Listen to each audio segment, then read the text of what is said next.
The House will come to order. Please join Representative Pico in the Pledge of Allegiance. Please join me in the pledge. I pledge allegiance to the flag of the United States of America and to the republic for which it stands, one nation under God, indivisible, with liberty and justice for all.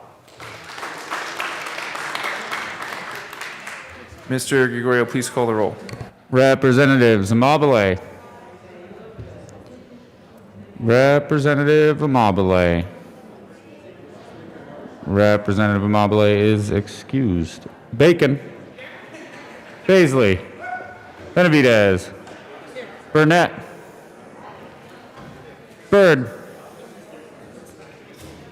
Representative Byrd.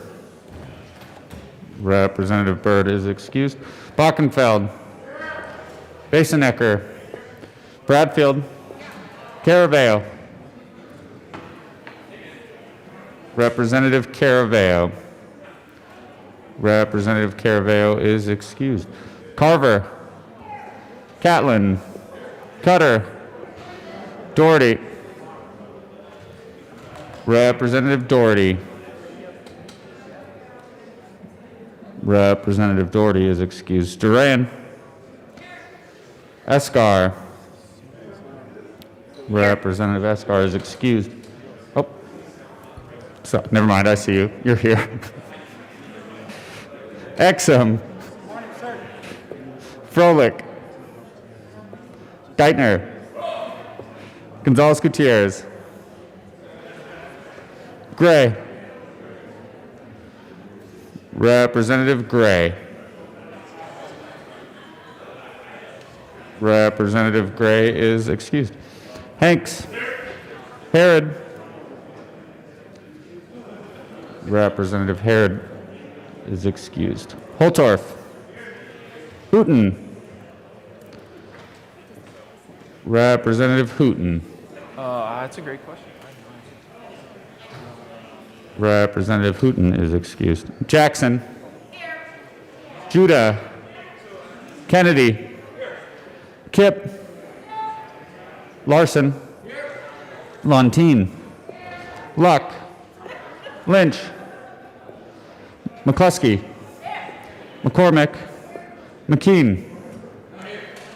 McLaughlin. Present. Michelson Janae. Mullica. Representative Mullica. Representative Mullica is excused. Neville. Representative Neville. Representative Neville is here. Ortiz. Pelton. Pico. Ransom. Rich. Ricks.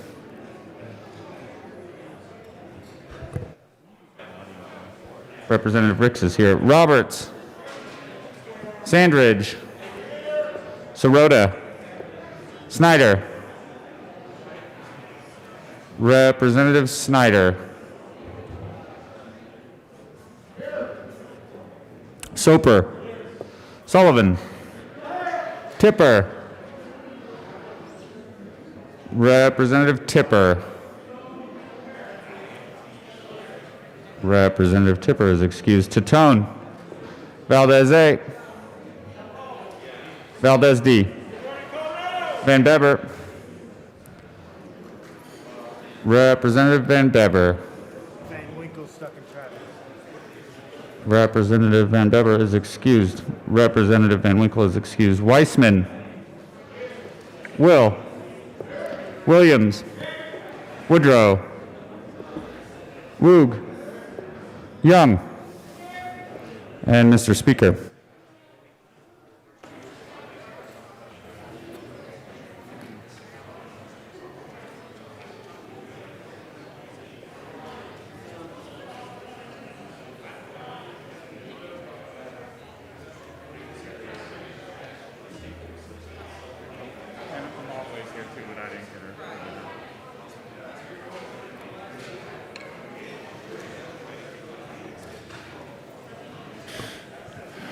59 present, 6 excused. We have a quorum. Representative Pico.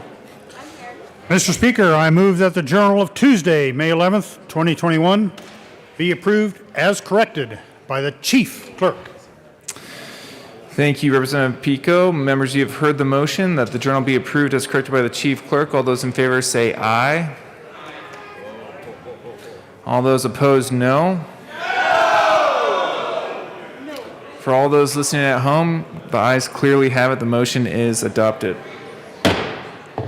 Announcements and introductions. Representative Byrd. Thank you, Mr. Speaker. It is Wednesday, but it is not finance. I'm just giving you all advance notice that on Friday, you will get a chance to enjoy even more finance. Friday, upon adjournment in the Old State Library, we will be hearing House Bill 1311 and 1312. So mark your calendars. This is going to be a fun day talking about tax. Hope to see you there. Representative Rich. Thank you, Mr. Speaker. I have received permission to be excused Thursday afternoon, May the 13th. So approved. Thank you, Representative Rich. Representative Wantine. Thank you, Mr. Speaker. Health and Insurance Committee is meeting this afternoon, hopefully at 1:30, and we will be hearing Senate Bill 94 and House Bill 1191, and we're meeting in our regular spot, room 112 in the basement. See you there. Representative McLaughlin. Thank you, Mr. Speaker. It's a pleasure to serve with you today. It is a pleasure to serve with you. Education Committee, we are listening to Senate Bill 106 today. The calendar has been a moving target lately, so what's written down today is good, but who knows about what's going to happen tomorrow. But we are doing just one bill today, and it's 106, so I'll see you there. Thanks. Representative Weissman. Thank you, and good morning, Mr. Speaker. This is an announcement for Judiciary Committee members. We have 2 items on our agenda this afternoon. The first is Senate Bill 81, back for action only. We heard that previously. The second item will be the sunset hearing for SOMB. Reminder that today we are in the Old State Library, the big room across the way. We are not downstairs 1:30 or thereafter, depending on how the floor goes this morning. See you. Thanks. Representative Exum. Good morning, Mr. Speaker. House Transportation and Local Government, you will be meeting in LSBA this afternoon to hear the license plate bill from Representative A. Valdez and Representative Ortiz, and Representative Gray will be in charge. Thank you. Representative A. Valdez. Thank you, Mr. Speaker. Energy and Environment will be meeting today upon adjournment to hear House Bill 231. We will be in LSBA today. Thank you. Thank you, Representative A. Valdez. Any further announcements or introductions? Seeing none, the next order of business is third reading of bills, final passage. Mr. Gregorio, please read the title to House Bill 1007. House Bill 1007 by Representative Sullivan and Ortiz, also Senators Danielson and Rodriguez, concerning the state apprenticeship registration program in the Department of Labor and Employment and in connection therewith making an appropriation. Assistant Majority Leader Gonzalez Gutierrez.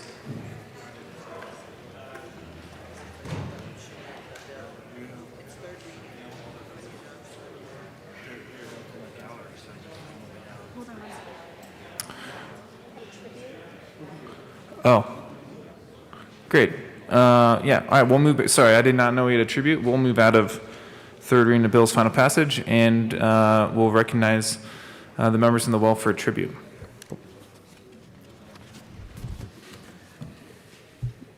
State of Colorado, the House of Representatives convened in the 73rd General Assembly hereby extends sincere commendations to myalgic encephalomyelitis awareness. Myalgic encephalomyelitis, also known as chronic fatigue syndrome, or ME/CFS, has been found by the National Academy of Medicine to be a serious, chronic, complex, and systemic disease that frequently and dramatically limits the activities of affected patients, leaving them with a lower quality of life than others without ME/CFS. And between 19,000 and 43,000 Colorado residents of all ages, races, and genders are believed to have ME/CFS, and between 1.1 and 2.5 million Americans have ME/CFS, and ME/CFS persists for years or even decades because of a lack of treatments, leaving 1/4 of patients homebound or bedbound. The NAM noted a lack of knowledge about the disease due to a positivity of research and remarkably little research funding, and conclude that more research is essential. And Colorado has almost no medical professionals with expertise in ME/CFS. According to the NAM, diagnosing ME/CFS in the clinical setting remains a challenge. Patients often struggle with their illness for years before receiving a diagnosis, and an estimated 84 to 91% of patients affected by this are not yet diagnosed, and patients have difficulty being diagnosed or accessing quality of medical care. On request of Representative Alex Valdez, given this 12th day of May, 2021, State Capitol, Denver. Representative A. Valdez. Thank you, Mr. Speaker, and thank you, members. Please be seated. Today is an important day of recognition for ME. I would try to say it, but I will butcher it. This is better known as chronic fatigue syndrome to a lot of folks in the chamber, but ME/CFS is nowadays what we're calling it. Governor Polis today signed a proclamation declaring today ME Awareness Day, and 19,000 to 43,000 Coloradans suffer with ME on a daily basis. It impacts life significantly for those facing it, and between 1.1 million and 2.5 million folks in America are currently experiencing symptoms of ME. This is especially poignant this year as we come out of the COVID recovery, and we are hearing a lot about long haul symptoms and long haulers. ME is thought to be the result of a virus, and so as we see these long haul symptoms continuing for many folks who have unfortunately contracted COVID-19, many of them will develop symptoms of ME as well and become a long-term effect to their health. It's thought that COVID could potentially double the number of people suffering from ME/CFS. So we really need to take awareness of those folks that are talking about their symptoms, their long-hauling symptoms. I know there are folks that I know who are experiencing loss of energy and fatigue as a result of COVID. So this is very important. We want to raise awareness so that one day we may find a cure and help these folks get back on track, feeling better, and getting their life back. And I just want to give a big shout out to my constituent, Tom Strobel, who has brought this issue to my awareness year after year after year. You hear about it all the time, but I don't think we often stop to think about just how many people it affects here in Colorado, here in the nation, and let's work together in the wake of COVID to ensure that we're looking for a cure. Thank you very much, members, for your time today. Thank you so much, Representative A. Valdez. Any further discussion on the tribute? Seeing none, we will move to third reading of bill's final passage. Mr. Gregorio, please read the title to House Bill 1007. House Bill 1007 by Representatives Sullivan and Ortiz, also Senators Danielson and Rodriguez, concerning the state apprenticeship registration program in the Department of Labor and Employment and in connection therewith making an appropriation. Assistant Majority Leader Gonzalez Gutierrez. Thank you, Mr. Speaker. I move House Bill 1007 on third reading and final passage. The question before us is the adoption of House Bill 1007 on third reading and final passage. Is there any further discussion? Seeing none, Mr. Gregorio, please open the machine, and members, please proceed to vote. Those participating remotely, Madam Majority Leader Escar, how do you vote? Yes. Majority Leader Escar votes yes. Representative Ricks, how do you vote? Yes. Representative Ricks votes yes. Representative McLaughlin, how do you vote? Yes. Representative McLaughlin votes yes.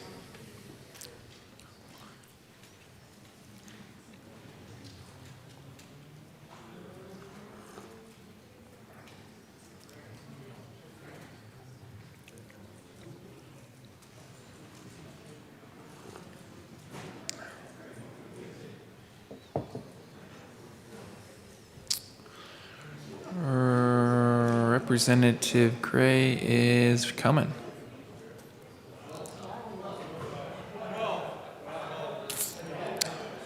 $2 fines early.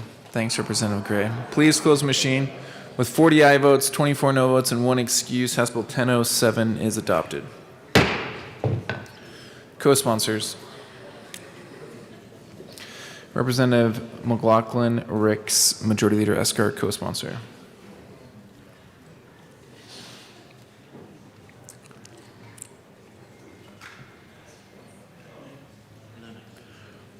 Please close the machine. Mr. Gregorio, please read the title of House Bill 1194. House Bill 1194 by Representatives Tipper and Ricks, also Senator Moreno, concerning creation of the Immigration Legal Defense Fund and in connection therewith making an appropriation. Assistant Majority Leader Gonzalez Gutierrez. Thank you, Mr. Speaker. I move House Bill 1194 on third reading and final passage. The question before us is the adoption of House Bill 1194 on third reading and final passage. Seeing no further discussion, Mr. Gregorio, please open the machine and members, please proceed to vote. Majority Leader Escar, how do you vote? Yes. Majority Leader Escar votes yes. Representative Ricks, how do you vote? Yes. Representative Ricks votes yes. Representative McLaughlin, how do you vote? Yes. Representative McLaughlin votes yes.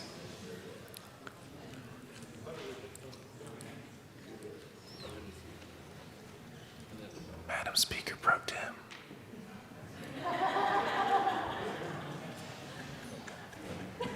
Please close the machine. With 40 aye votes, 24 no votes, and 1 excuse, House Bill 1194 is adopted. Co-sponsors. Majority Leader Escar, Representative McLaughlin, Representative Ricks, co-sponsor.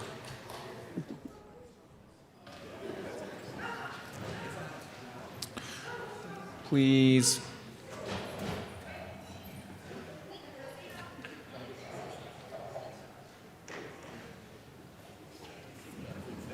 Close the machine.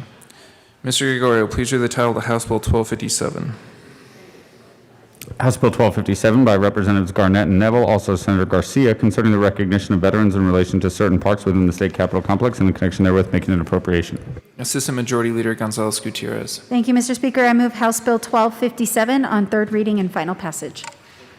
Question before us is the adoption of House Bill 1257 on third reading and final passage. Seeing no further discussion, Mr. Gregorio, please open the machine and members, please proceed to vote. Majority Leader Escar, how do you vote? I'm tempted to say no for Neville, but I'll say yes today.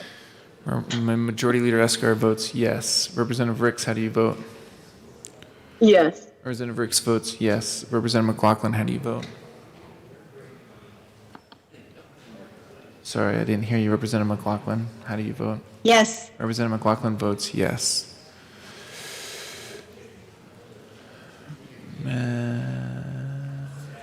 Please close the machine. With 64 aye votes, 0 no votes, and 1 excuse, House Bill 1257 is adopted. Co-sponsors. Representative McLaughlin, co-sponsor.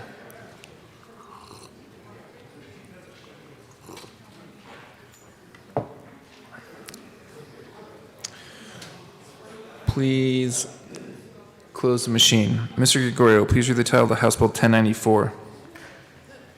House Bill 1094 by Representatives Doherty and Van Bever, also Senators Zenzinger and Rankin, concerning the transition of youth in Colorado's foster care system to successful adulthood. Assistant Majority Leader Gonzalez Gutierrez. Thank you, Mr. Speaker. I move House Bill 1094 on third reading and final passage. The question before us is the adoption of House Bill 1094 on third reading and final passage. Seeing no further discussion, Mr. Gregorio, please open the machine and members, please proceed to vote. Majority Leader Escar, how do you vote? Yes. Majority Leader Escar votes yes. Representative Ricks, how do you vote? Yes. Representative Ricks votes yes. Representative McLaughlin, how do you vote? Yes. Representative McLaughlin votes yes.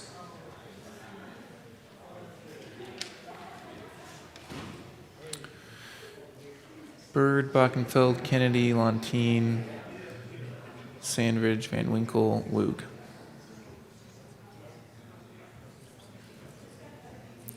Representative Lontine.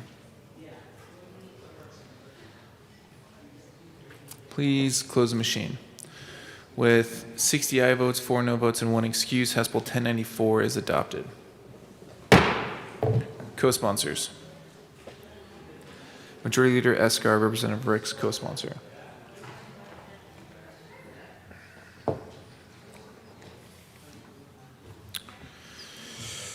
Please close the machine. Mr. Gregorio, please read the title of the House Bill 1215.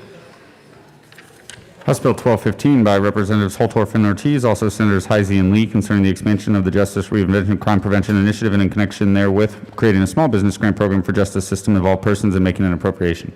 Assistant Majority Leader Gonzalez Gutierrez. Thank you, Mr. Speaker. I move House Bill 1215 on third reading and final passage. The question before us is the adoption of House Bill 1215 on third reading and final passage. Is there any further discussion? Seeing none, Mr. Gregorio, please open the machine and members please proceed to vote. Majority Leader Escar, how do you vote? Yes. Majority Leader Escar votes yes. Representative Ricks, how do you vote? Yes. Representative Ricks votes yes.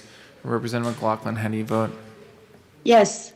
Representative McLaughlin votes yes.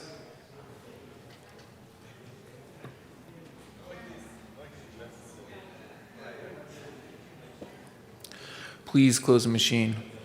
43 aye votes, 21 no votes, and 1 excuse. House Bill 1215 is adopted. Co-sponsors.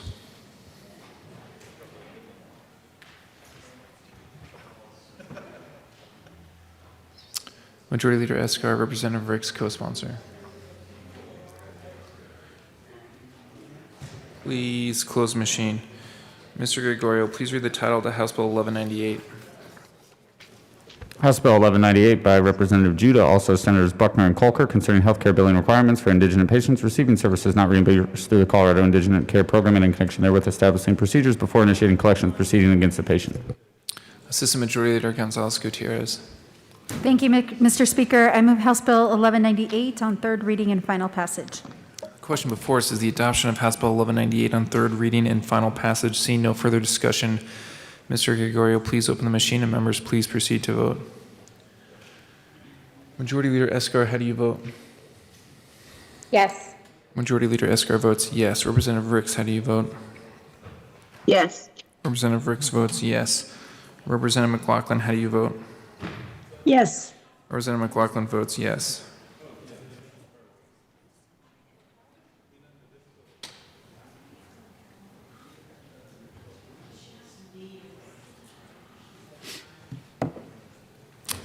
Representative Gray. Please close the machine. With 40 aye votes, 24 no votes, and 1 excuse, House Bill 1198 is adopted. Co-sponsors. Majority Leader Escar, Representative Ricks, co-sponsor.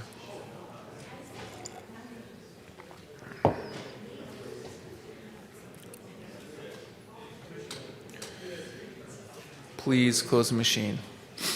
Mr. Gregorio, please please read the title to House Bill 1243. House Bill 1243 by Representatives Will and Valdez D., also Senators Donovan and Rankin, concerning the establishment of funding for the program to reintroduce and manage gray wolves in the state from sources other than hunting and fishing license fees. Assistant Majority Leader Gonzalez Gutierrez. Thank you, Mr. Speaker. I move House Bill 1243 on third reading and final passage. The question before us is the adoption of House Bill 1243 on third reading and final passage. Seeing no further discussion, Mr. Gregorio, please open the machine and members please proceed to vote. Majority Leader Escar, how do you vote? Yes. Majority Leader Escar votes yes. Representative Ricks, how do you vote? Yes. Representative Ricks votes yes. Representative McLaughlin, how do you vote? Yes. Representative McLaughlin votes yes.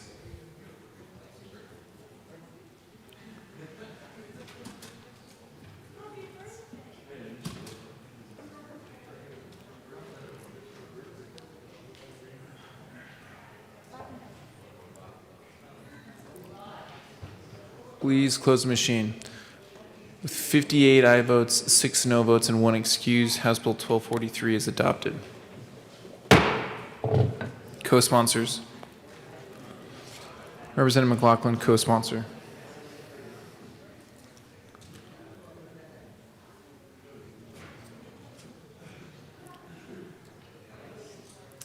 Please close the machine. Mr. Gregorio, please read the title to House Bill 1261. House Bill 1261 by Representatives Catlin and Cutter, also Senators Corum and Janal, concerning the extension of the sales and use tax exemption for beetle kill wood products. Assistant Majority Leader Gonzalez Gutierrez. Thank you, Mr. Speaker. I move House Bill 1261 on third reading and final passage. The The question before us is the adoption of House Bill 1261 on third reading and final passage. Seeing no further discussion, Mr. Gregorio, please open the machine and members, please proceed to vote. Majority Leader Escar, how do you vote? Yes. Majority Leader Escar votes yes. Representative Ricks, how do you vote? Yes. Representative Ricks votes yes. Representative McLaughlin, how do you vote? Yes. Representative McLaughlin votes yes.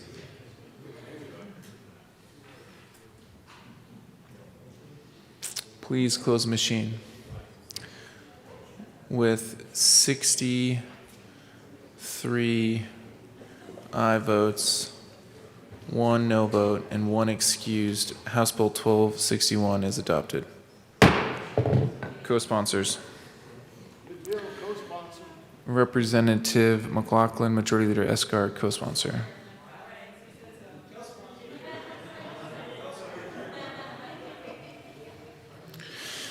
Please close the machine. Mr. Gregorio, please read the title of the House Bill 1268. House Bill 1268 by Representatives Titone and Will, also Senators Hansen and Simpson, concerning the requirement that Colorado institutions of higher education study potential uses of emerging technologies to more effectively manage Colorado's water supply and connection therewith, making an appropriation conditions on the receipt of matching funds from gift grants and donations. Assistant Majority Leader Gonzalez Gutierrez. Thank you, Mr. Speaker. I move House Bill 1268 on third reading and final passage. The question before us is the adoption of House Bill 1268 on third reading and final passage. Mr. Gregorio, please open the machine and members, please proceed to vote. Majority Leader Escar, how do you vote? Yes. Majority Leader Escar votes yes. Representative Ricks, how do you vote? Yes. Representative Ricks votes yes. Representative McLaughlin, how do you vote? Yes. Representative McLaughlin votes yes.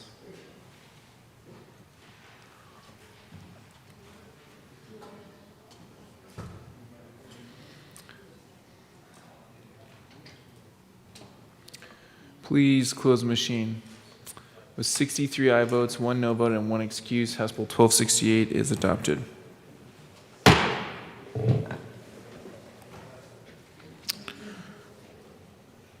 Co-sponsors. Representative McLaughlin, Majority Leader Escar, co-sponsor.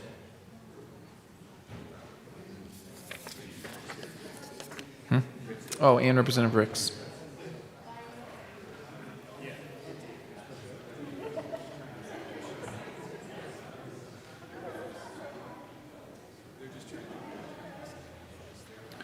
Please close the machine.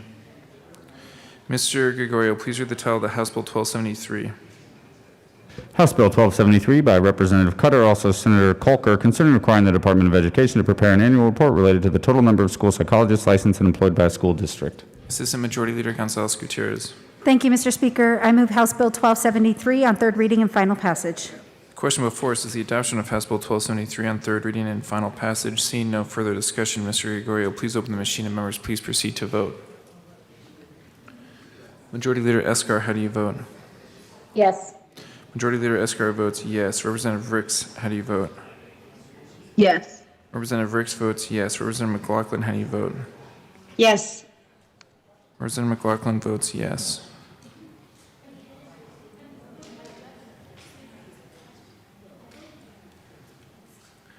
Representative Bockenfeld and Holtorf, please close the machine. With 42 aye votes, 22 no votes, and 1 excused, House Bill 1273 is adopted. Co-sponsors.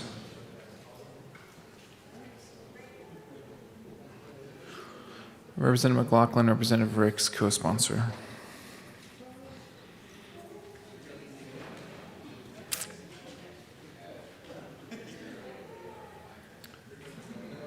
Please close the machine. Mr. Gregorio, please read the title of Senate Bill 15. Senate Bill 15 by Senators Cook and Garcia, also Representatives Ortiz and Lynch, concerning a stipend for veteran service organizations that provide funeral services for honorably discharged veterans in connection therewith, making an appropriation. Assistant Majority Leader Gonzalez Gutierrez. Thank you, Mr. Speaker. I move Senate Bill 15 on third reading and final passage. The question before us is the adoption of Senate Bill 15 on third reading and final passage. Mr. Gregorio, please open the machine and members, please proceed to vote.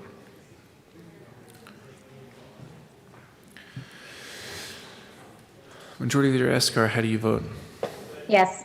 Majority Leader Escar votes yes. Representative Ricks, how do you vote? Yes. Representative Ricks votes yes. Representative McLaughlin, how do you vote? Yes. Representative McLaughlin votes yes.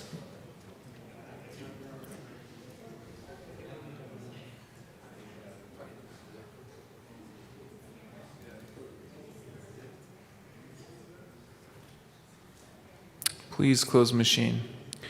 With 60 aye votes, 4 no votes, and 1 excuse, Senate Bill 15 is adopted. Co-sponsors. Representative Ricks, co-sponsor.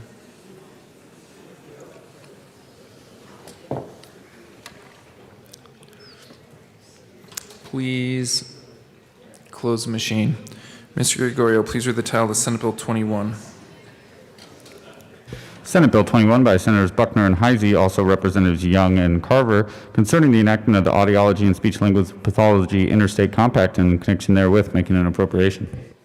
Assistant Majority Leader Gonzalez Gutierrez. Thank you, Mr. Speaker. I move Senate Bill 21 on third reading and final passage. The question before us is the adoption of Senate Bill 21 on third reading and final passage. Seeing no further discussion, Mr. Gregorio, please open the machine and members please proceed to vote. Majority Leader Escar, how do you vote? Yes. Majority Leader Escar votes yes. Representative Ricks, how do you vote? Yes. Representative Ricks votes yes. Representative McLaughlin, how do you vote? Yes. Representative McLaughlin votes yes.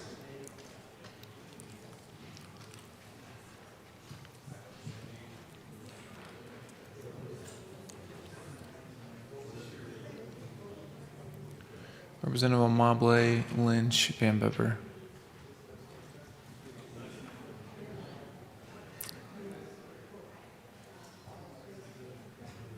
Please close the machine. With 59 aye votes, 5 no votes, and 1 excuse, Senate Bill 21 is adopted. Co-sponsors.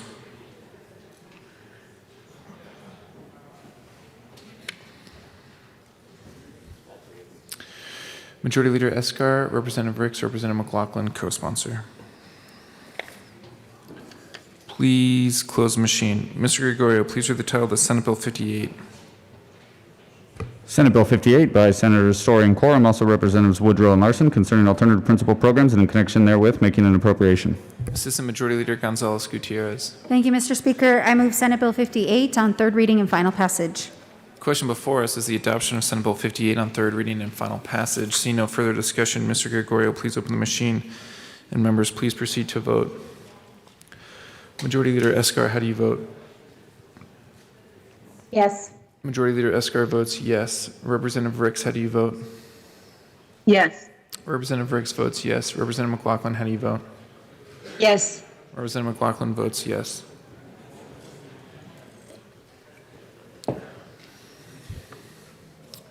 Representative Lynch, Sandridge, please close the machine. With 61 aye votes, 3 no votes, and 1 excuse, Senate Bill 58 is adopted. Co-sponsors.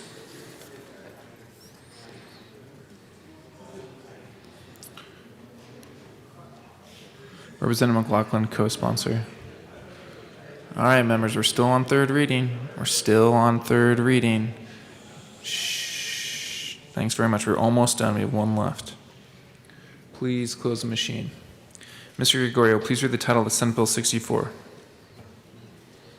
Senate Bill 64 by Senators Garcia and Cook, also Representative Mullica, concerning criminalizing retaliation against an elected official and in connection therewith making an appropriation. Assistant Majority Leader Gonzalez Gutierrez. Thank you, Mr. Speaker. I move Senate Bill 64 on third reading and final passage. Representative Bockenfeld. Thank you, Mr. Speaker. It's an honor to serve with you. An honor to serve with you too, Representative Bockenfeld. Members, this bill is unnecessary. We already have proper laws in place to protect elected officials. It's open for widespread abuse, and it will inhibit communications between constituents and elected officials. I ask for a no vote. Is there any further discussion? Representative Holtorf.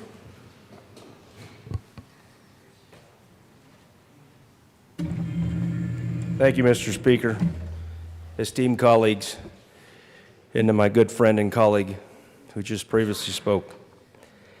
I will tell you, in light of the situation that is ongoing within my wheelhouse with constant threats against my life, with threats against my wife and my children, threats to rape, threats to kill. And I won't even say the words that are being said to me for a misspeak of one word I said, unfortunately. But I will tell you that is not okay. It is not okay.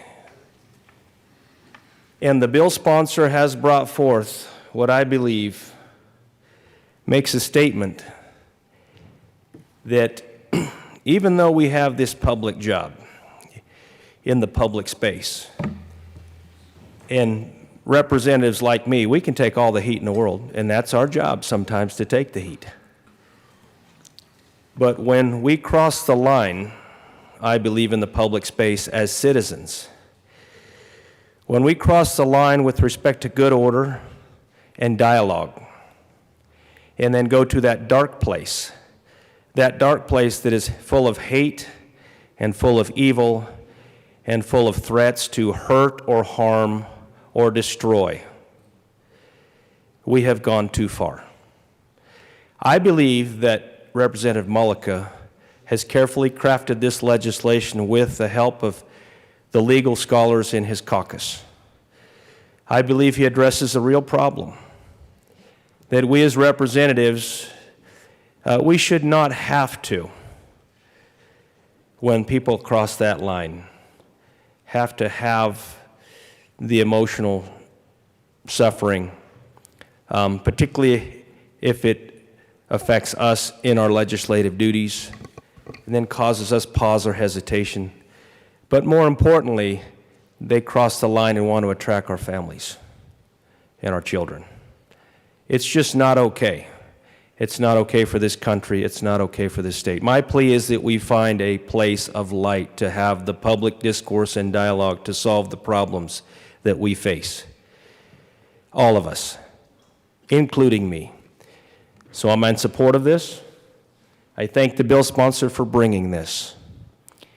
And I think this will also help to protect what we do in this chamber and in this state with the best of intentions. Thank you, Mr. Speaker. Is there any further discussion? Seeing none, the question before us is the adoption of Senate Bill 64 on third reading and final passage. Mr. Gregorio, please open the machine, and members, please proceed to vote. Madam Majority Leader, how do you vote? Yes. Majority Leader Escar votes yes. Representative Ricks, how do you vote? Yes. Representative Ricks votes yes. Representative McLaughlin, how do you vote? Yes. Representative McLaughlin votes yes.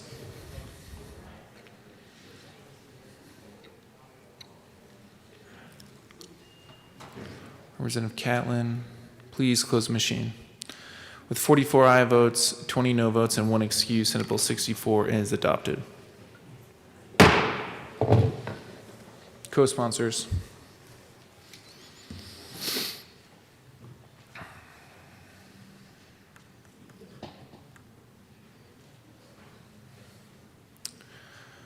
Please close the machine. The next order of business is general order, second reading of bills. Representative Roberts.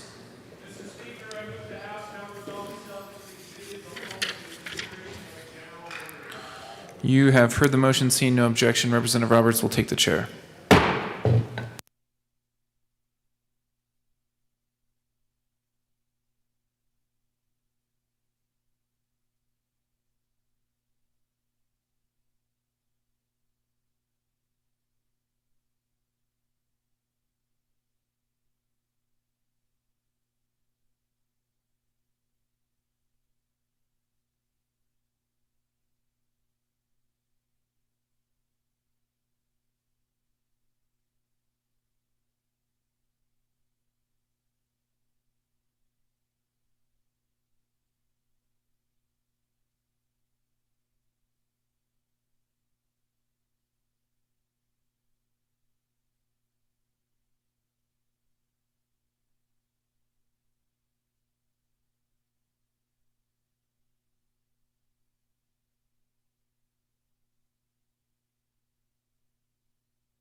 The committee will come to order.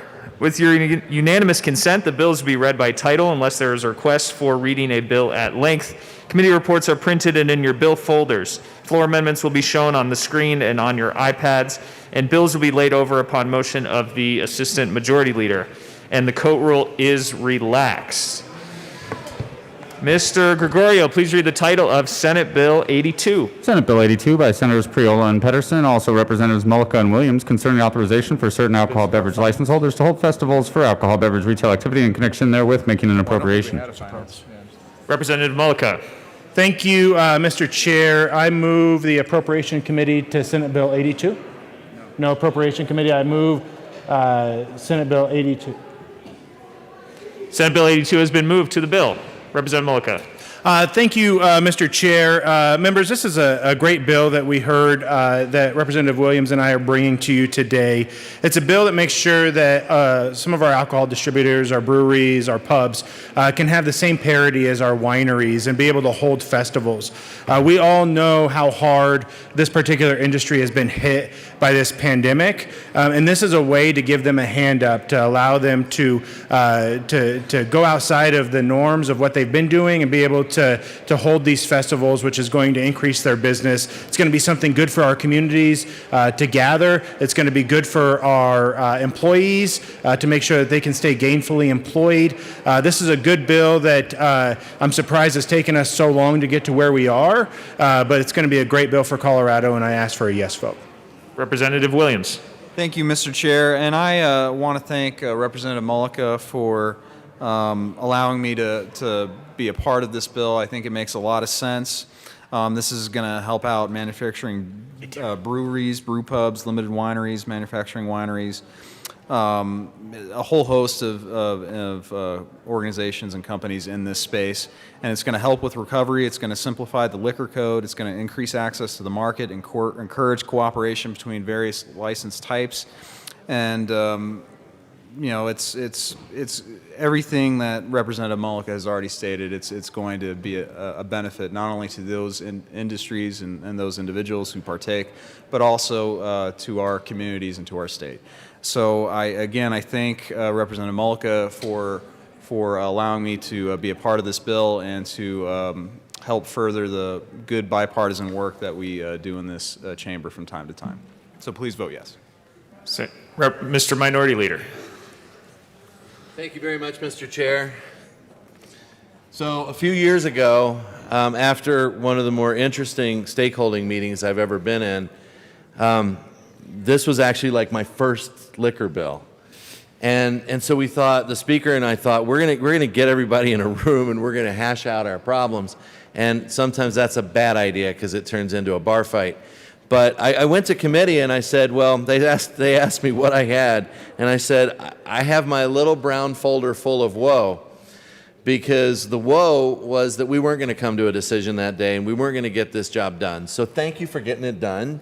It took a pandemic to do it, and it took people being willing to say, you know what, this makes sense, and it helps out the folks it needs to help out. So thank you. It's no longer the same folder, but it's also not full of woe. So thank you. Any further discussion on Senate Bill 82? Seeing none, the question before us is the adoption of Senate Bill 82. All those in favor say aye. Aye. Those opposed, no. The ayes have it. Senate Bill 82 passes.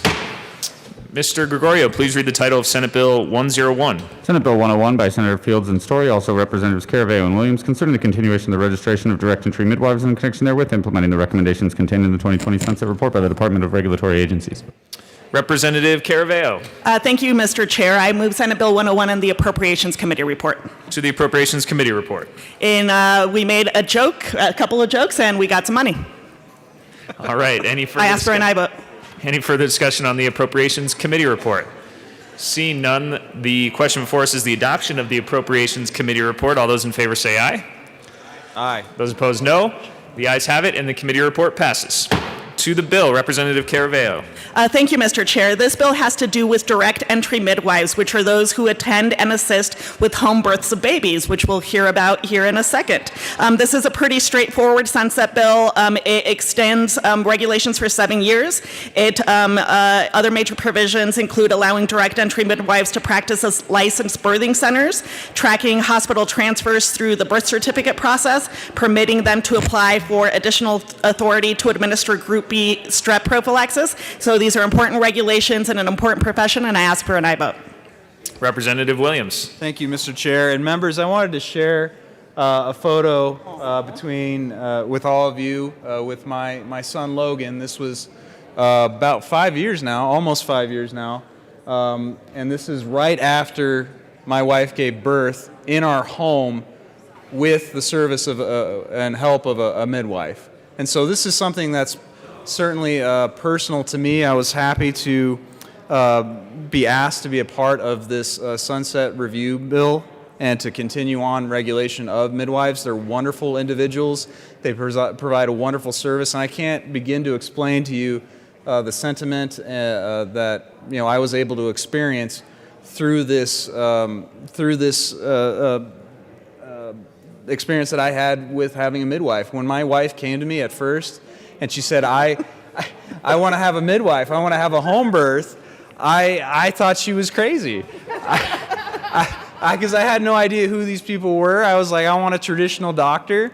And in my mind, I thought a midwife was someone who was straight out of Woodstock, right? Someone with long hair, a hippie who was gonna. I didn't know what they were gonna do. I thought they were gonna dance around as my wife was in labor, throwing flower petals. But members, I got to tell you, I was happy to be completely wrong about who these individuals are and the kind of practitioners that they are. This is a great alternative way to help bring children into this world. They provide a wonderful service, and without this regulatory framework that we have now, they would not be able to provide the kind of service that me and my family were able to enjoy. And so this is the result of what our midwife helped us accomplish. And I can't begin to tell you how wonderful it is not only to have a baby, but also to have it in your home. So please, I would ask for a yes vote on this. This is a wonderful thing, and I couldn't be happier to be co-sponsoring it here, especially in a bipartisan way. So thank you. Please vote yes. Representative Lontine. Thank you, Mr. Chair. And I just wanted to say, it's so cute. Thank you. Representative Pelton. Thank you, Mr. Chair, and thank you, Representative Williams. You made us a promise in committee, and you fulfilled it. This is amazing. I actually learned midwifery is a word in committee. My youngest daughter's used a midwife 3 times, but I didn't know there was such a thing as midwifery, so now I know. Good vocabulary lesson. Thank you, Representative Pelton. Representative Hooton. Thank you, Mr. Chair. Members, all I have to say about this is that when there is a bill on the board that says Caraveo Williams, I think we all should be paying attention. Hear, hear. Representative Holtorf. Thank you, Mr. Chair. We heard this bill. We heard this bill in the committee, Ag Committee, and I was very surprised to see the co-prime sponsors on this coming together in a true spirit of bipartisanship. But one thing I learned while I was in committee listening to testimony is that every cowboy in Colorado and across this country is in the wifery industry also, because we do a lot of this when we handle cattle during calving season, and we do have to assist in a lot of complicated birthing situations.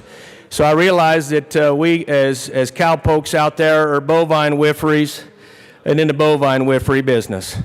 Thank you, Mr. Chair. Representative Van Bever. Thank you, Mr. Chair. My birth of my son, who's going to be 22 here soon, was one of the most perfect and beautiful days of my life.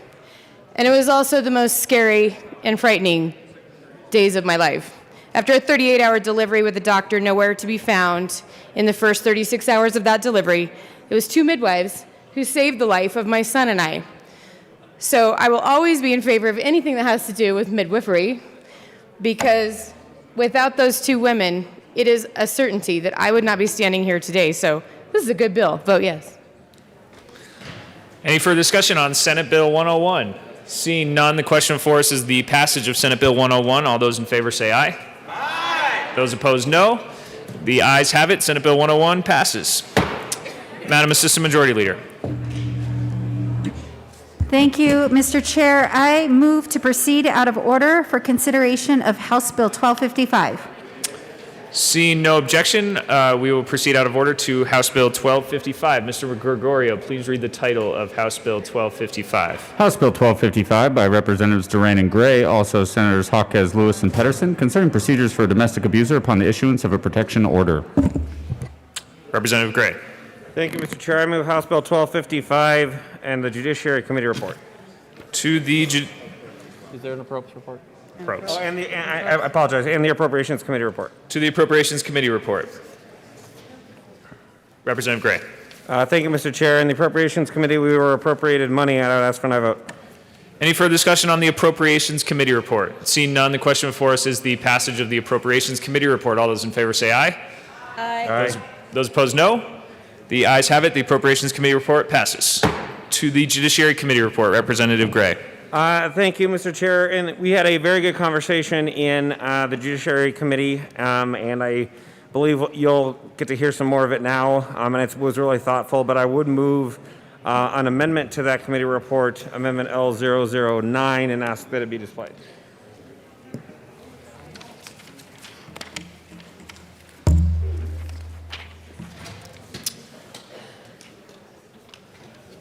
L009 has been moved and is displayed to the amendment. Representative Gray. Thank you, Mr. Chair. Amendment L009 came to us from Representative Benavidez. She pointed out that some of the cross-references that were set forth in the report that cross-reference federal law weren't probably necessary and might be confusing and creates their own problems. So we're basically just striking those references, and I'd ask for an aye vote. Is there any further discussion on L009? Seeing none, the question before us is the passage of L009. All those in favor say aye. Those opposed, no. The ayes have it. L009 passes. To the committee report, Representative Duran. Thank you, Mr. Chair. Domestic violence is a much more common problem than people imagine in our society. As a stark and shocking reminder, just this weekend, our state was reeled by yet another mass shooting, this time taking 6 precious lives in Colorado Springs during an apparent act of domestic violence. Members, mass shootings and domestic gun violence are not separate issues. They are tragically and violently linked, and we have to work to put an end to them.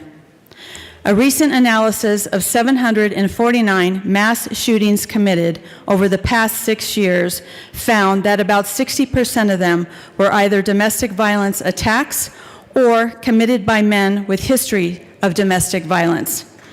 The Colorado Springs shooting on Sunday was the 4th deadliest in our state's history. In 2017, there were 2,237 victims of intimate partner homicide nationwide. In 2019, there were at least 70 domestic violence deaths in Colorado. But these numbers don't really do justice to explaining the physical, mental, and emotional impacts of domestic violence. And people who live in violence-free homes can't always fathom the fear, the trauma, the pain caused by domestic violence. This is a pain that I know too well, very personally, and the reason that I have such a connection with survivors that rely on domestic violence protection orders to help themselves. My journey, my personal journey to hell and back began when I was 19 years old. I had just married my high school sweetheart, and I thought I was head over heels in love. It wasn't long after we were married that he began drinking. Shortly after that, the verbal abuse began. It started over trivial matters. Could it be because he lost his temper, financial reasons, or arguments that I really just can't remember? Slowly, the verbal abuse turned to emotional abuse and finally into physical abuse. I lived every day, and I mean every day, in fear, shame, and isolation.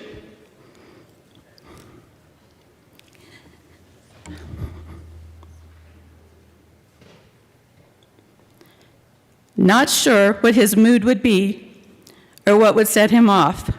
Not sure what I would do to make him angry, always doing what I could do to try to prevent it. So I would say he created his perfect world. When the physical, emotional, and mental threats didn't work, then he turned to threatening me with his gun. I remember one cold, rainy night when the sound of his yelling voice walking through the door made me shake uncontrollably. I knew he was mad and what was coming next. Out of the corner of my eye, I could see him pulling out his gun, as he often did, to try to scare and intimidate me. All I could think of was my little boy crying in the next room, as this man threatened to end both our lives. I didn't know what I could do to keep my son safe. How could I possibly protect him against this out-of-control madman holding a gun? My son was only 1, and he didn't deserve this.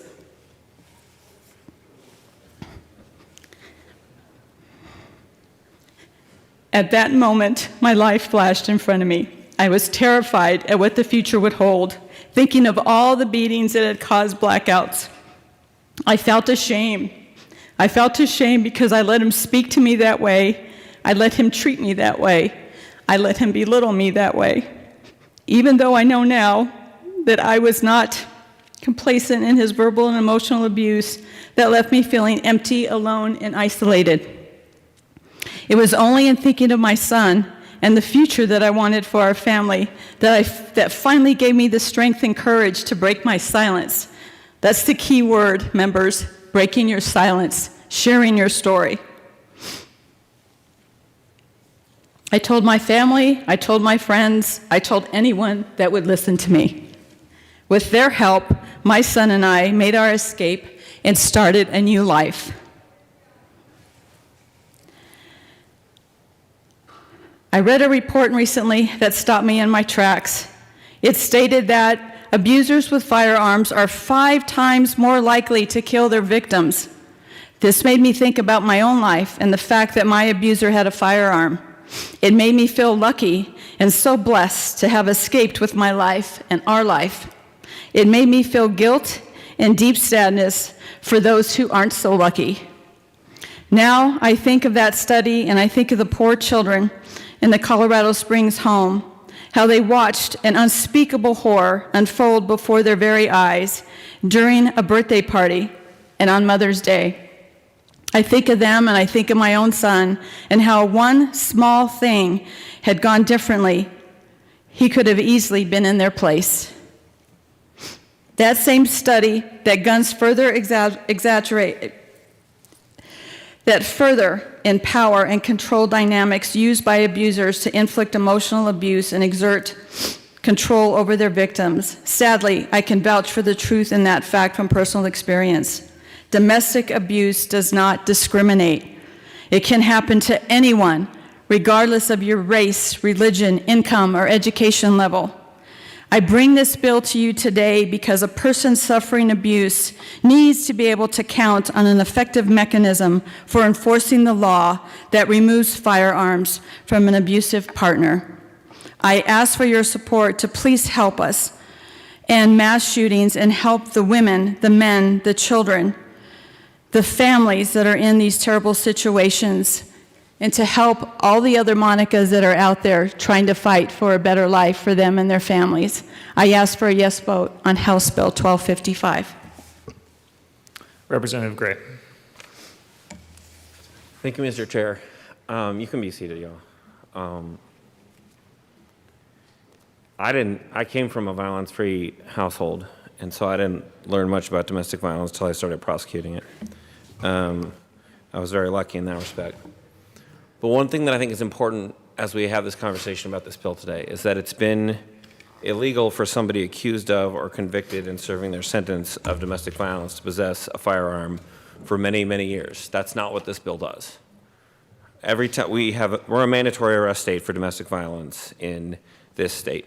So when an officer has probable cause to believe that a person has committed an act of domestic violence, that person has to be arrested, and they have to be held in jail while on no bond until they can come before a judge, and a judge can issue a protection order that says a great number of things. They can't have contact with the victim.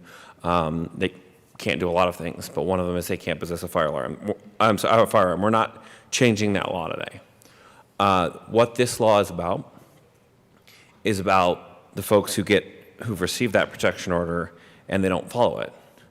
And once they do have the ability to bail out, still are at a very, very high likely rate of committing additional acts of violence. The two most dangerous times in a domestic violence relationship are when the survivor attempts to leave and when law enforcement interaction occurs. They're the two deadliest times. And as Representative Duran mentioned, the two biggest risk factors for a domestic violence situation to go from being dangerous to being deadly are the presence of weapons and the presence of strangulation. And this bill isn't about strangulation, but we've dealt with that in a bipartisan fashion here previously, and we are going to have to again, I think.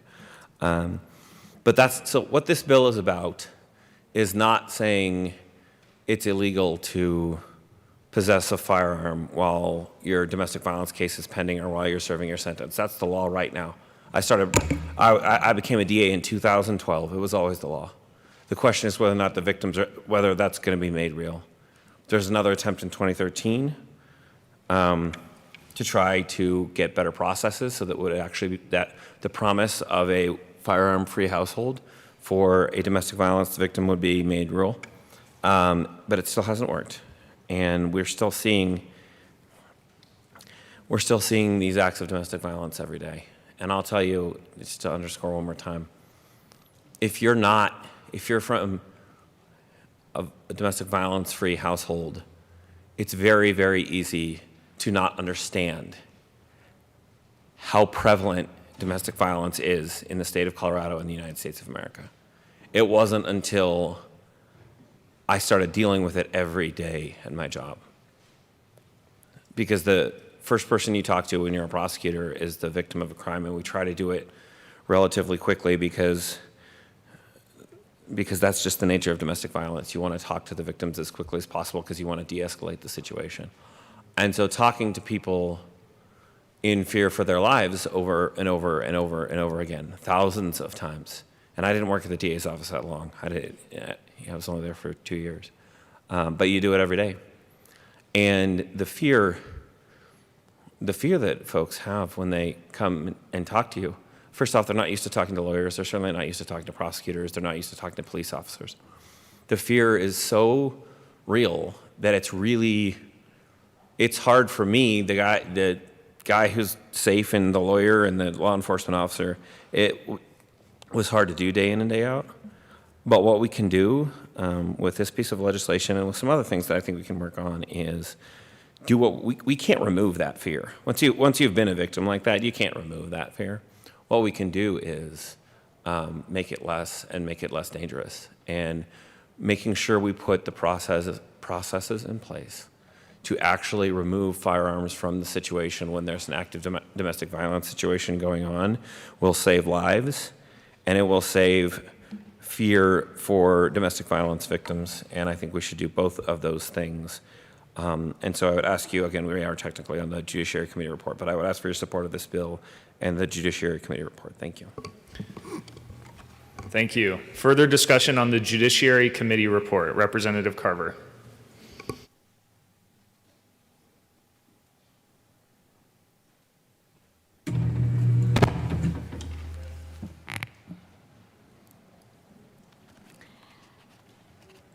Members, I find myself in a position that I do not like to be in, but I feel I have no choice. I feel very strongly about effective enforcement of laws for victims of domestic violence, to do everything we can to deter. And I agree with the goal of this bill very passionately. That is to enforce current law for protection orders and everything that's included in the protection order. And these protection orders get issued in civil proceedings and many times are issued in criminal proceedings, particularly when it's criminal charges involving domestic violence. My difficulty is with how this bill attempts to do that, and quite frankly, why the Public Defender's Office testified in an amend position. Because this is setting up a constitutional issue, which I believe will quite frankly result in us being back at the drawing board very shortly, should this bill pass. I don't believe it will withstand the challenge by the Public Defender's Office. Here's the basics. What this bill requires every time a protection order is issued is for the defendant, the person that the protection order is addressed to fill out paperwork identifying the firearms they own and the location, and then indicating with other documentation how they're going to relinquish that. There are here's the hard part. It's not the filling out of the paperwork. It is that if you fail to fill out the paperwork, or you fill out the paperwork in an incomplete fashion, that has separate criminal convictions associated with it. This paperwork is also most likely to be evidence that will be utilized to convict the defendant if there is a failure of the protection order. But separate and apart from that, any violation of them going in proximity of the victim, it is a criminal conviction just to refuse to fill out the paperwork, or if you fill it out not completely and accurately. So what the Public Defender's Office testified to is that they believe there are a significant Fifth Amendment right against self-incrimination issues with the way this bill is set up. I agree. There is an immunity provision in the bill, and the bill sponsors recognize this, and so do the assistant DAs, which were part of the stakeholder group. They agree there is a Fifth Amendment self-incrimination. And what is that provision? That you can't be compelled to give evidence against yourself when there is a criminal sanction. That's one of the protections in the Fifth Amendment. So they drafted an immunity provision in this bill, and I had, in addition to the committee testimony, another hour-plus discussion with some assistant DAs trying to see if this would solve the constitutional issue. I believe it does not. The person would still be prosecuted criminally if they refuse to do the paperwork. They would also be prosecuted and not have immunity because if they filled it out but it was not done completely and factually correct, the immunity provision has an exception for perjury. which is fine. There's a separate criminal sanction for that. But to cut to the chase without all the legal mumbo-jumbo is that the immunity provision does not, in fact, in many of these cases that will arise, provide the kind of counter to the Fifth Amendment issue.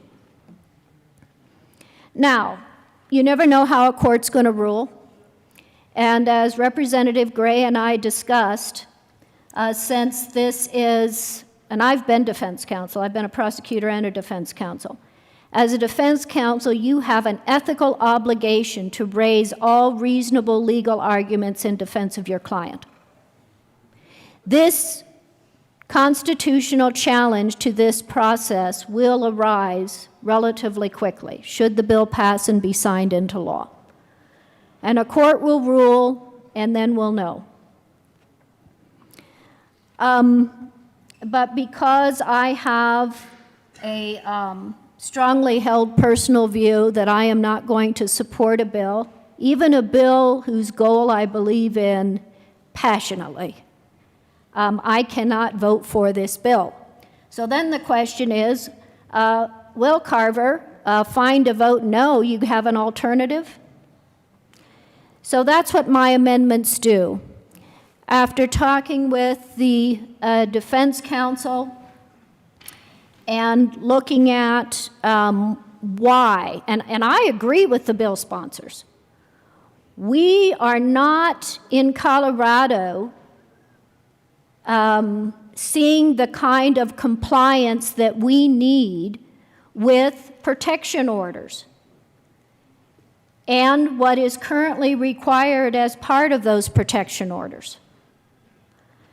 And so my alternative, which you'll hear from the bill sponsors, they did consider, but for various reasons, which is up for them to say or not, decided to continue on with the underlying bill. My alternative is to have the court review with the defendant the specific requirements of the protection order, including the requirement to relinquish firearms and what the penalty is, that they have to stay away from the victim and what the penalty is, and to put that all on the record instead of what I hear being said is that when these protection orders are issued, and this is in talking with both DAs and defense counsel, that if we're trying to increase compliance, that a process to stress to the defendant what the law requires and what penalties will ensue if they do not comply. So those are the amendments that I will be submitting that will go to the committee report, but that is not near enough. The most important provision of my alternate process is to do a strong response to a defendant that violates the protection order, goes near the victim at their place of work or home with a gun. I would have a minimum mandatory sentence of 18 months, which is at the very highest range of a Class 1 misdemeanor. So right now, if you violate a civil protection order, it's a Class 2 misdemeanor, but the judge can give probation. Folks, when people violate these protection orders, they're just getting a slap on the wrist, and they continue to terrorize their victims. So if you violate a civil protection order, it's a Class 2 misdemeanor, but it can just be probation. There's no mandatory jail. If you violate a protection order issued in a criminal proceeding, it's a Class 1, but again, it can be probation. I believe part of the answer to more effective compliance with protection orders is to have, on first violation, a severe penalty. And so, but that amendment on the penalty would be to the underlying bill. So I wanted to give an overview of my reason for these amendments and my alternative. And again, completely agree. We'll see however this process turns out. Should the bill pass, the courts, this issue will be brought. We'll know whether there's a constitutional issue or not. If it does get struck down, then I certainly pledge my support to Rep. Duran and Rep. Gray in further exploring how we can make these laws more effective in protecting victims. So with that, Mr. Chair, I offer Amendment L010 and ask that it be displayed.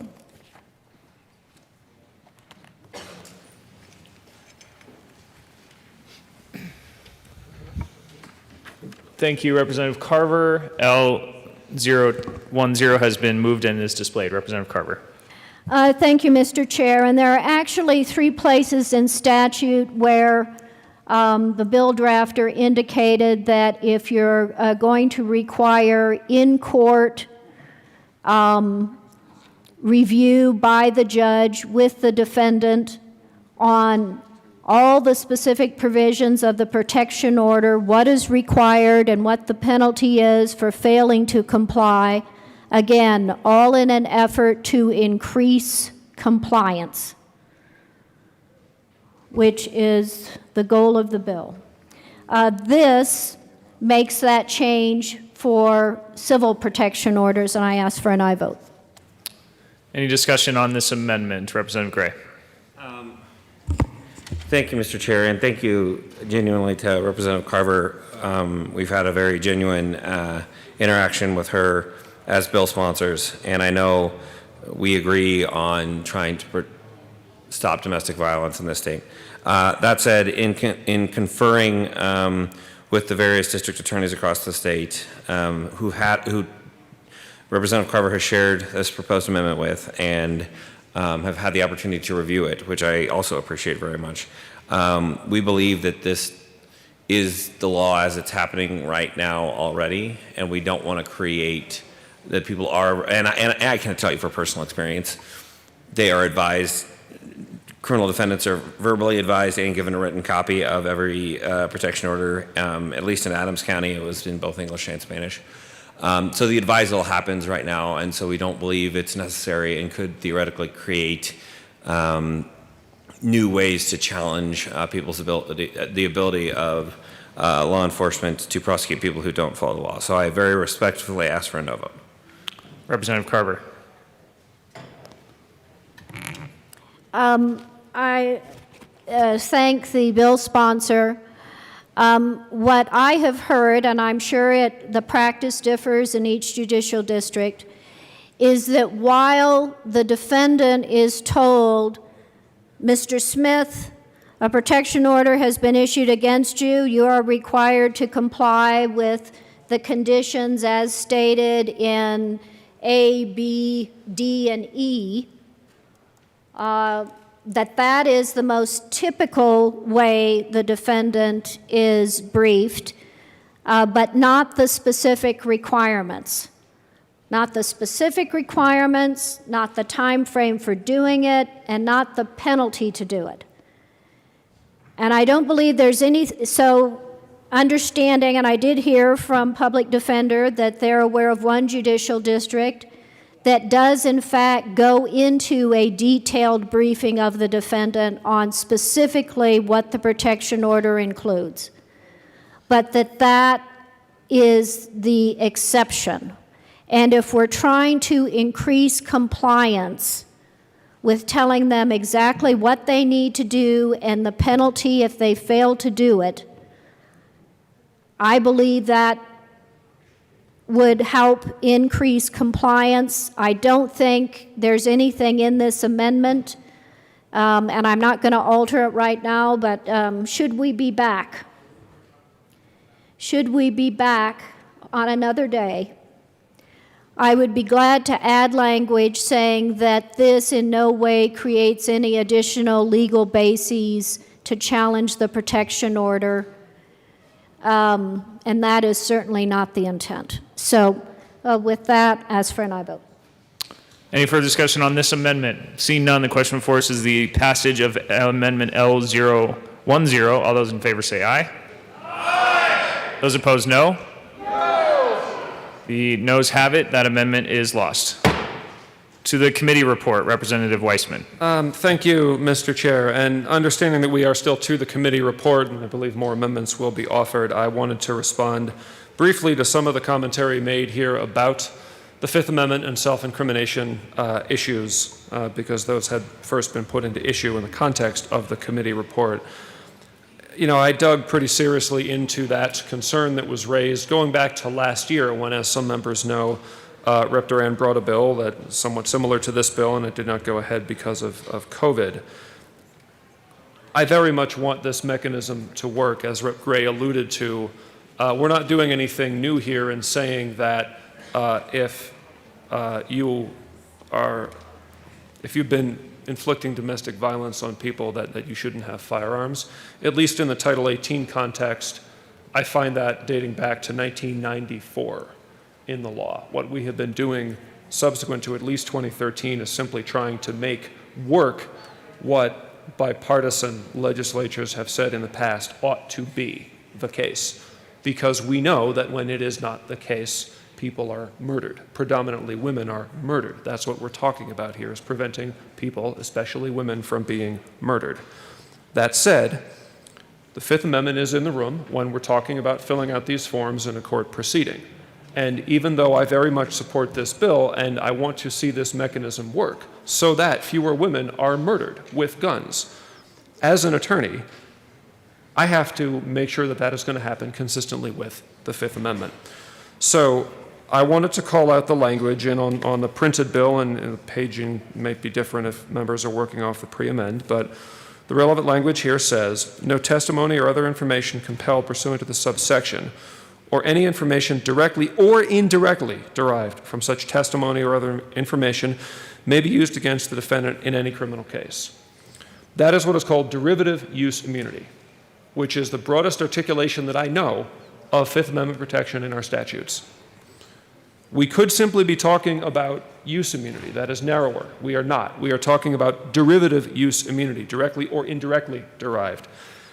That language comes right from the relevant part of our evidentiary code, Article 90, Title 13, for a reason, to make clear in the law that that is what we are setting forth. Now, my very capable colleague from El Paso County did point out that there is the exception for perjury. So let's check the cross-reference. We're talking about perjury in the second degree. A person commits perjury if, with an intent to mislead a public servant, he makes a materially false statement which he does not believe to be true.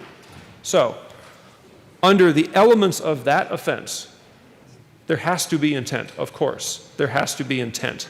And I would say two things about that. I think it's very plain on the text of the bill and the text of the offense of second-degree perjury that if somebody has made an honest mistake, we heard a lot about, you know, you're coming out of jail, like you got to figure out where you're even going to sleep and things like this. It is a tough time. I'll grant that. Somebody might make an honest mistake. An honest mistake is not perjury. Perjury is intent. An honest mistake in filling out this form, 3 guns instead of 4, whatever, that is not perjury. And if there is perjury, then I don't know why we should be letting that slide. So that is what I would say about the perjury exception, and that is what I want members to be aware of when we are talking about derivative use immunity to satisfy, and I believe we do hereby satisfy, the Fifth Amendment concern in the overall context of trying to keep women from being murdered in a domestic violence situation. Thank you. Further discussion on the committee report. Representative Carver. Thank you, Mr. Chair. Well, I'm not going to belabor the pros and cons of the different cases on being compelled to give evidence against yourself and the scope and how the immunity provisions work. And there's varying case law on that. What I will say is that after a fairly extensive discussion with the Public Defender's Office and with an assistant DA and running various scenarios, I believe there's a serious Fifth Amendment issue here where if they fail to fill out the paperwork, which can be used as evidence in a criminal process, just failure to fill out the paperwork has its own criminal conviction, just for that failure alone. So ultimately, should this bill pass, this issue will be raised, the courts will decide, and we'll go forward at that point.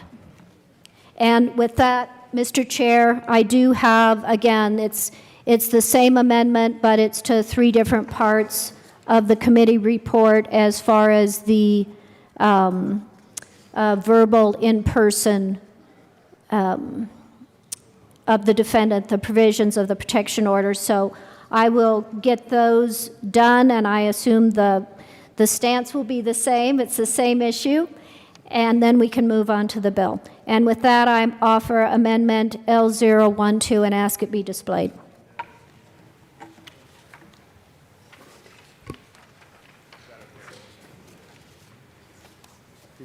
And I ask for an aye vote.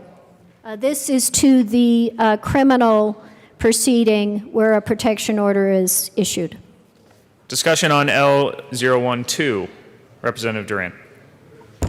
Thank you, Mr. Chair. I just want to say that, and just reinforce this to my colleague in El Paso County, and thank you so much for bringing your amendment. But the process of reading the protection order already takes place. They already acknowledge it. They're gone through the steps with them. And I also want to state, too, that the AG's office defends the constitutionality of this bill, and he personally testified in support of it. So I would ask for a no vote on this amendment. Thank you. Further discussion on Amendment L012. Seeing none, the question before us is the passage of Amendment L012. All those in favor say aye. Aye. Those opposed, no. No. The noes have it. That amendment is lost. Representative Carver. Thank you, Mr. Chair. And final amendment L013, ask that it be displayed. Can you move the amendment, Rep. Carver? Beg your pardon, Mr. Chair. I move L013. Thank you. L013 has been moved and is now displayed to the amendment. Representative Carver. Thank you, Mr. Chair. Same language. This is to the third part of the statute. The sentencing piece. Ask for an aye vote. Representative Gray. Again, respectfully, for the same reasons we talked about before, not to belabor the point, we would ask for a no vote. Any further discussion on L013? Seeing none, the question before us is the adoption of Amendment L013. All those in favor say aye. Aye. Those opposed, no. No. The noes have it. That amendment is lost. Any further discussion on the Judiciary Committee report? Seeing none, the question before us is the passage of the Judiciary Committee report. All those in favor say aye. Aye. Those opposed, no. No. The ayes have it, and the Judiciary Committee report passes.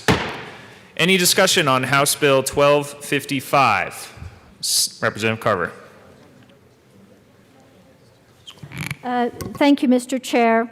I offer Amendment L011 and ask that it be displayed. Amendment L011 has been moved and is now displayed. Representative Carver. Thank you, Mr. Chair. This would impose a minimum mandatory jail sentence of 18 months for an individual who violates a protection order by being in proximity to the victim and they are in possession of a firearm. As I stated, right now, the criminal penalties are, if it's a civil protection order and there's a violation, it is a Class 2 misdemeanor, but no mandatory minimum jail time, so that can get off with probation. If it's a violation of a protection order associated with a criminal proceeding, it's a Class 1, same deal. This would change it to you approach the victim in violation of a protection order and you are in possession of a firearm, you are going to jail. There needs to be severe consequences to this threatening, illegal behavior. And it's not second or third chance or probation, don't do it again. You do it, you go to jail. I ask for an aye vote.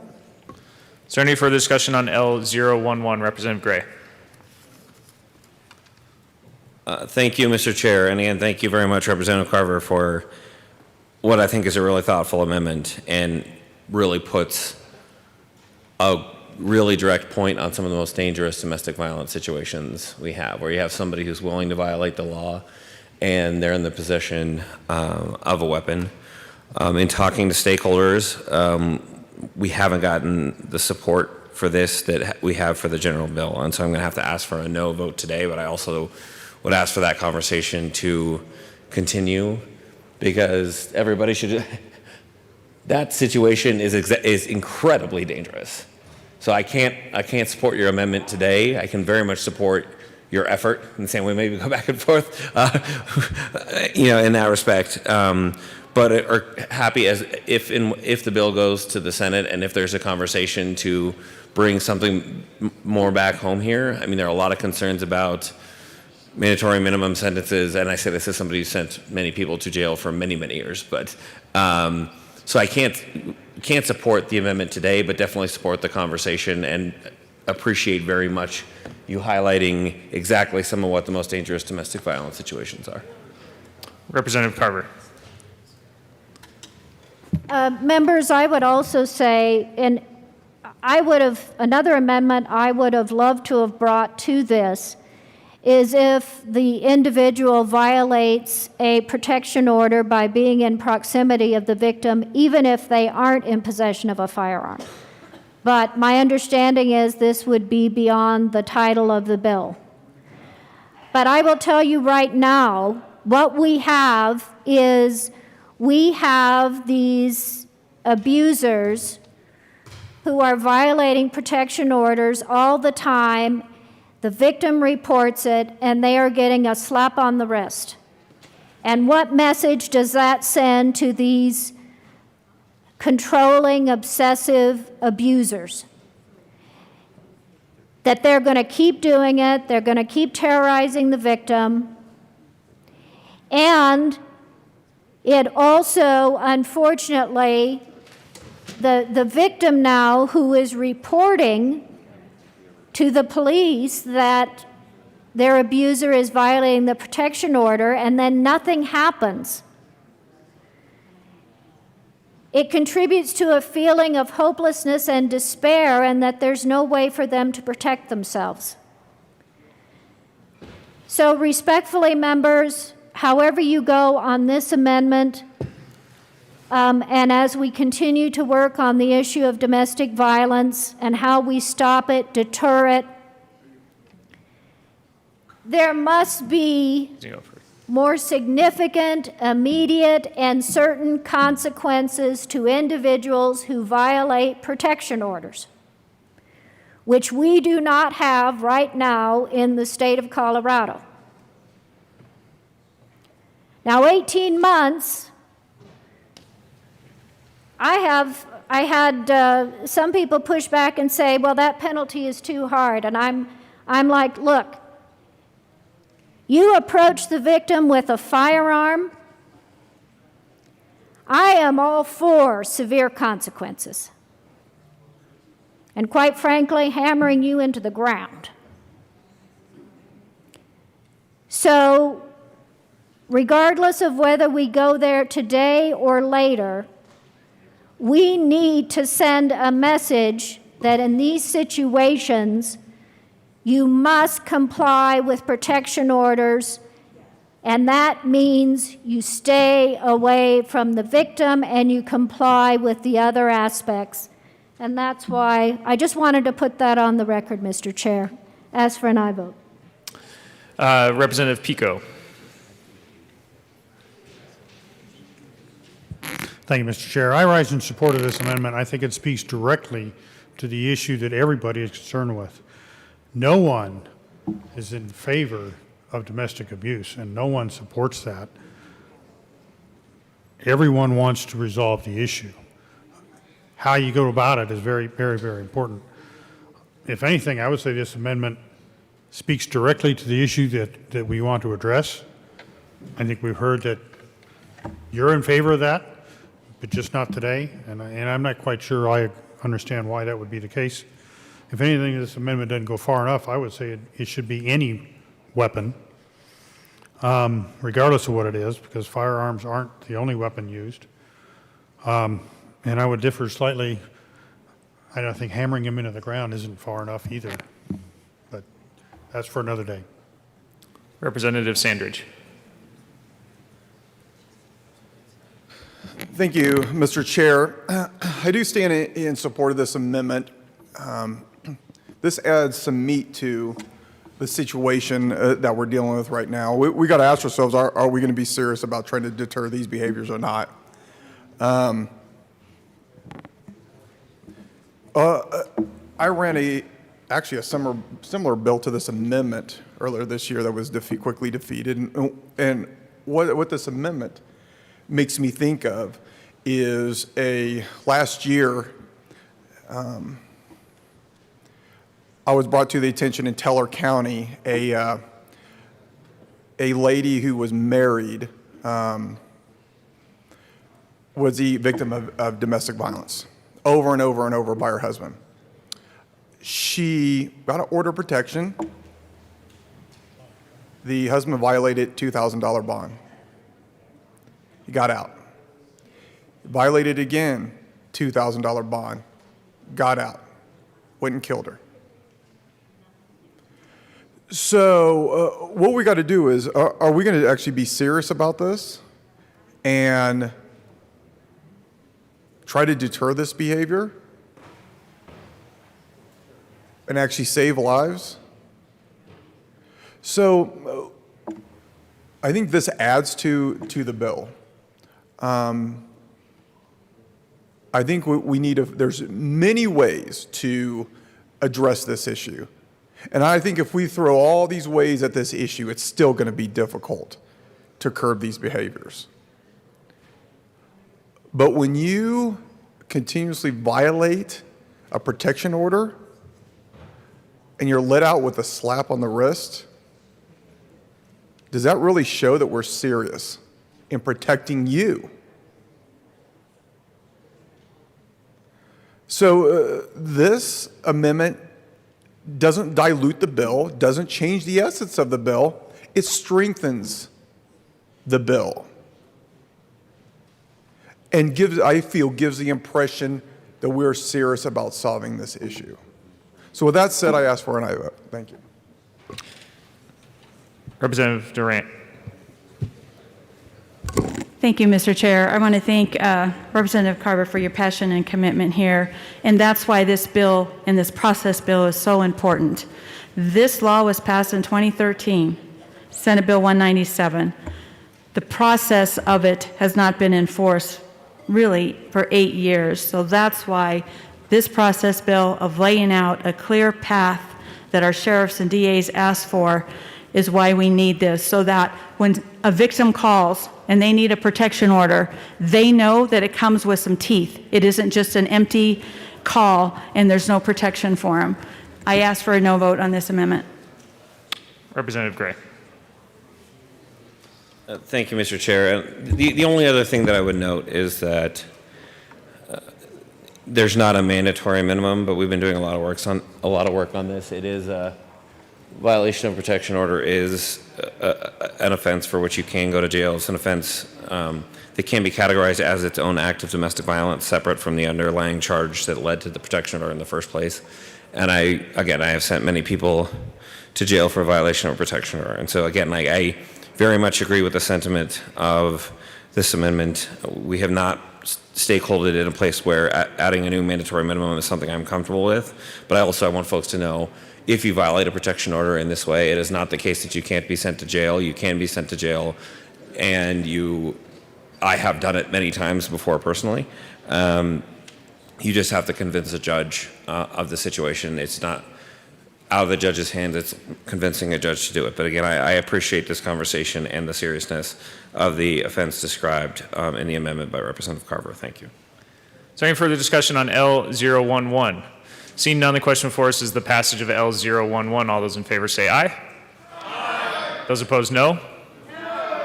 The noes have it. That amendment is lost. Any further discussion on House Bill 1255? Seeing none, the question before us is the passage of House Bill 1255. All those in favor say aye. Aye. Those opposed, no. No. The ayes have it. House Bill 1255 passes. Mr. Gregorio, please read the title of Senate Bill 115. Senate Bill 115 by Senators Zenzinger and Lundin, also Representatives Tatone and Larson, concerning the use of money in the Colorado Telephone Users with Disabilities Fund to support talking book library services for certain persons with disabilities in connection therewith, making an appropriation. Madam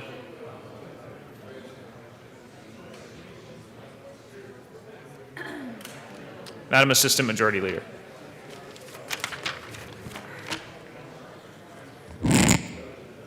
Thank you, Mr. Chair. I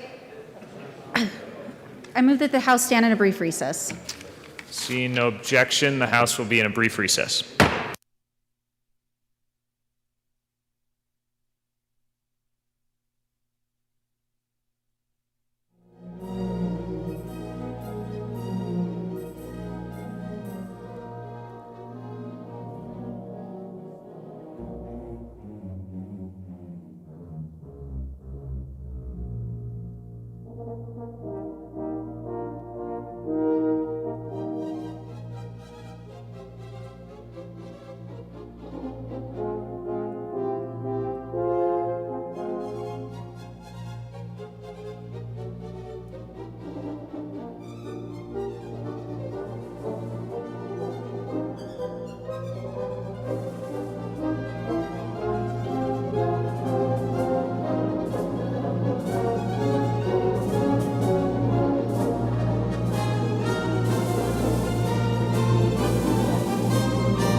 The committee will come back to order. We are on Senate Bill 115. The title has been read. Representative Larson. Thank you, Mr. Chair. I move Senate Bill 21115. To the bill, Representative Larson. Yep. Thank you, Mr. Chair. So, members, this is a great bill. It's actually fixing an oversight. So we have the Talking Book Library, which is a service that is provided to the disabled community. Primarily those are visually impaired, but not exclusively. And a few years ago, we passed a bill to create a dedicated funding source for this library. Unfortunately, there was an oversight in that bill where that dedicated funding source, rather than getting automatically appropriated every year, just went to the general fund.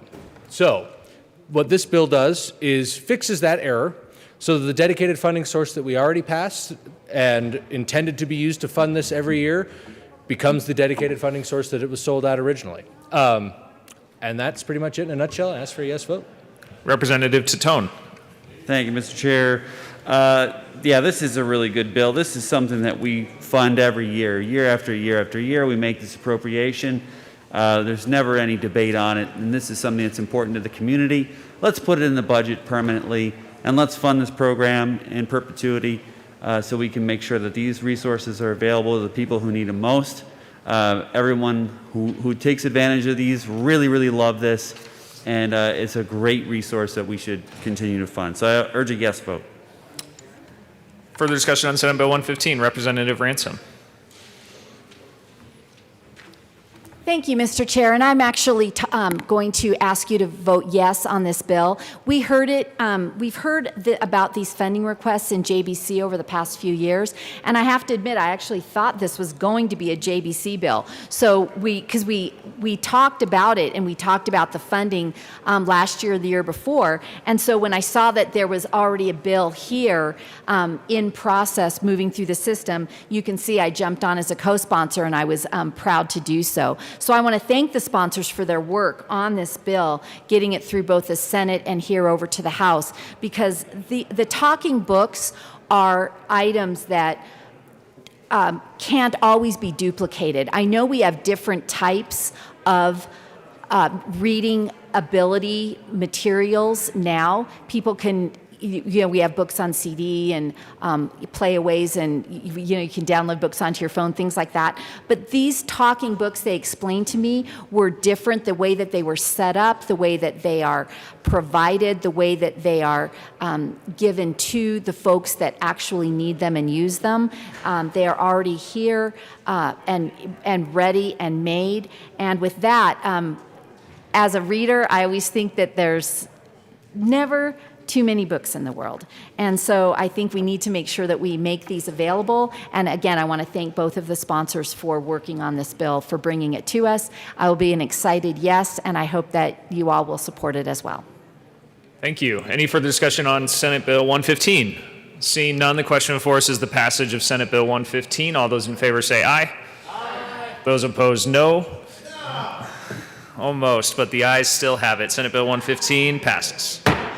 Mr. Gregorio, please read the title of Senate Bill 136. Senate Bill 136 by Senators Janal and Corum, also Representatives Cutter and Carver, concerning the continuation of the Forest Health Advisory Council and in connection therewith implementing the recommendation contained in the 2020 Census Report by the Department of Regulatory Agencies to continue the Advisory Council and continuing it for 5 years. Representative Cutter.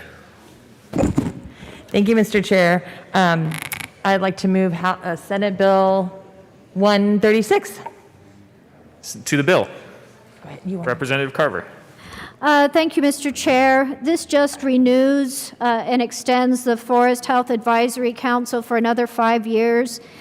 This is the predominant advisory group with the expertise on how we manage our forest lands and wildfire mitigation as a part of what they look at and provide advice on.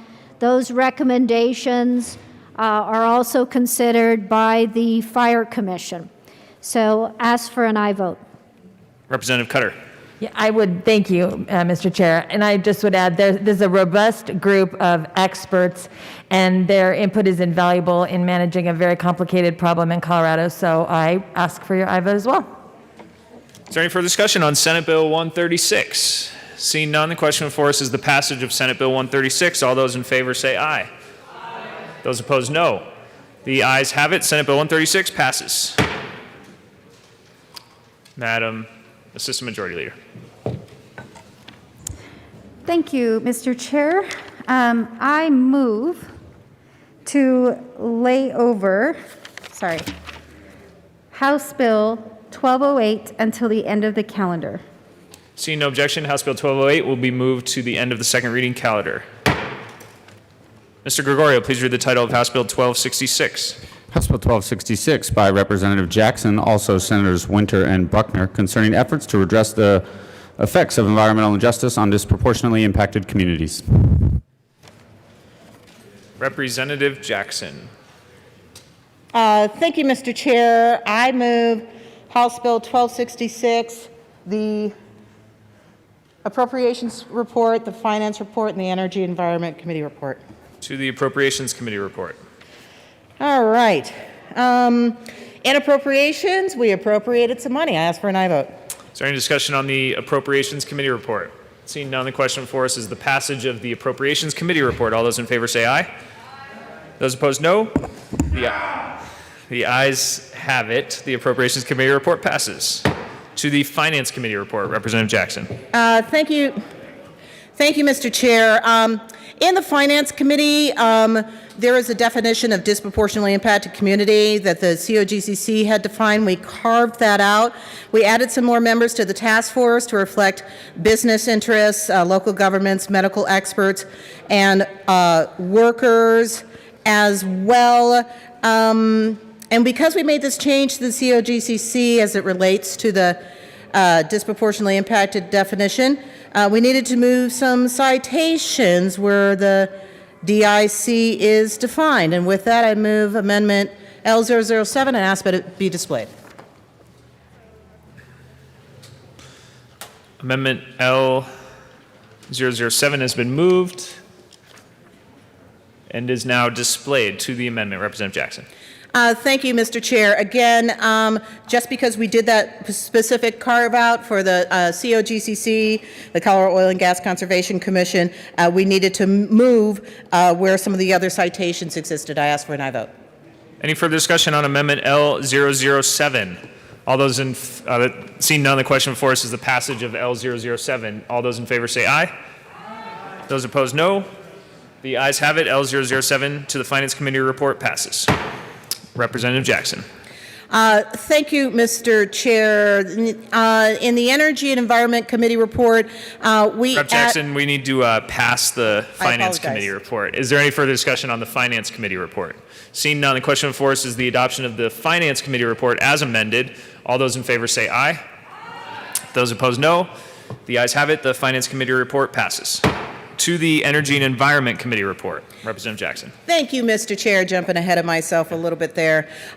In the Energy and Environment Committee report, we added some factual information about the need for an environmental justice, and we changed the language of the task force as requested through many of our stakeholders. I ask for an aye vote. Is there any further discussion on the Energy and Environment Committee report? Seeing none, the question before us is the passage of the Energy and Environment Committee report. All those in favor say aye. Those opposed, no. The ayes have it. The Energy and Environment Committee report passes. To the bill, Representative Jackson. Thank you, Mr. Chair. Thank you, members, for your attention. This bill is a very important bill to lift up folks who haven't had a voice before as it relates to environmental justice in their communities, and it brings together stakeholders across the state to talk about how we move forward next. I ask for an aye vote. Is there any further discussion on House Bill 1266, Representative Pico? Thank you, Mr. Chair. I rise in opposition to this bill not because I'm opposed to clean air or any of that, but to point out that there's already a very robust public process on anything involving facilities, permits, air quality, water quality, and so forth. Again, there's a very robust public process already in place. This adds to it, but it adds an extra layer of complexity, which frankly is redundant, and addresses issues which are already a part of the process that exists. I ask for a no vote. Is there any further discussion on House Bill 1266? Seeing none, the question before us is the passage of House Bill 1266. All those in favor say aye. Those opposed, no. The ayes have it. House Bill 1266 passes. Madam Assistant Majority Leader. Thank you, Mr. Chair. I move to lay over House Bill 1005 one day till tomorrow, May 13th. Seeing no objection, House Bill 1005 will be laid over until tomorrow, May 13th. Mr. Gregorio, please read the title of House Bill 1027. 1077. House Bill 1077 by Representatives Benavides and Byrd concerning the creation of the Legislative Oversight Committee concerning tax policy. Representative, Madam Speaker Pro Tem. Thank you, Mr. Chair. And members, this is a bill that originated. Oh, I guess I should move the bill and the committee report. I move House Bill 1077 and the Finance and Appropriations Committee report. To the Appropriations Committee report. The appropriations was reduced a bit from the fiscal note and down to about 108,000, and they appropriated the funds. Is there any further discussion on the Appropriations Committee report? Seeing none, the question before us is the passage of the Appropriations Committee report. All those in favor say aye. Those opposed, no. The ayes have it. The Appropriations Committee report passes. To the Finance Committee report. Representative Benavides. Thank you, Mr. Chair. And in the Finance Committee, the Chamber of Commerce had pointed out a few clarifications that we needed to put in the bill, and we did do that. So it was somewhat of a technical and a request amendment, but it wasn't hugely substantive. Is there any further discussion on the Finance Committee report? Seeing none, the question before us is the passage of the Finance Committee report. All those in favor say aye. Aye. Those opposed, no. The ayes have it. Finance Committee report passes. To the bill, Madam Speaker Pro Tem. Thank you, Mr. Chair. Members, this bill started in the interim committee on tax expenditures 2 summers ago, and we weren't able to get to it last year. And what it does is what the interim committee was doing was looking at tax expenditures that were reviewed by the state auditor's office pursuant to previous legislation that this body had passed, and that's a continuing requirement for them to continue to review tax expenditures. They issue reports on all of those, but they were just sitting there. So we were able to look at those, and some of them became bills, some of them not. But since this is an ongoing process, instead of an annual request for an interim committee, I thought we should establish an ongoing body, and so the Legislative Oversight Committee is what we establish. It's made up of legislators on the committee, sort of works like an interim committee, but then there's simultaneously a task force made up of people from the state administration and also others that are appointed that know something about taxes, so they can weigh in on issues that the legislative committee gives them to weigh in on. So it's a good bill. It's important because we grapple with these issues, so it's good to have someone else weigh in on it. So I urge a yes vote. Representative, We'll wait. any further discussion on House Bill 1077? Yeah, you're Representative Ransom. Thank you, Mr. Chair. And I have a question for the sponsors. When I was looking over this bill, I thought it was about the Legislative Oversight Committee concerning tax policy, but then you were mentioning tax expenditures. So is this only to deal with expenditures, or is this just to deal with overall tax policy? Representative Byrd. Thank you, Mr. Chair, and thank you, Representative, for the question. So, members, our tax expenditures are an integral part of our tax policy and something that we as legislators have control over. So it makes sense that this committee and task force would be set up to consider tax expenditures and whether they're appropriate and how they fit in holistically to our overall tax code and tax policy. Representative Ransom. Thank you, Mr. Chair, and thank you for the response. I really appreciate getting that back because, again, I was, serving on the Budget Committee especially.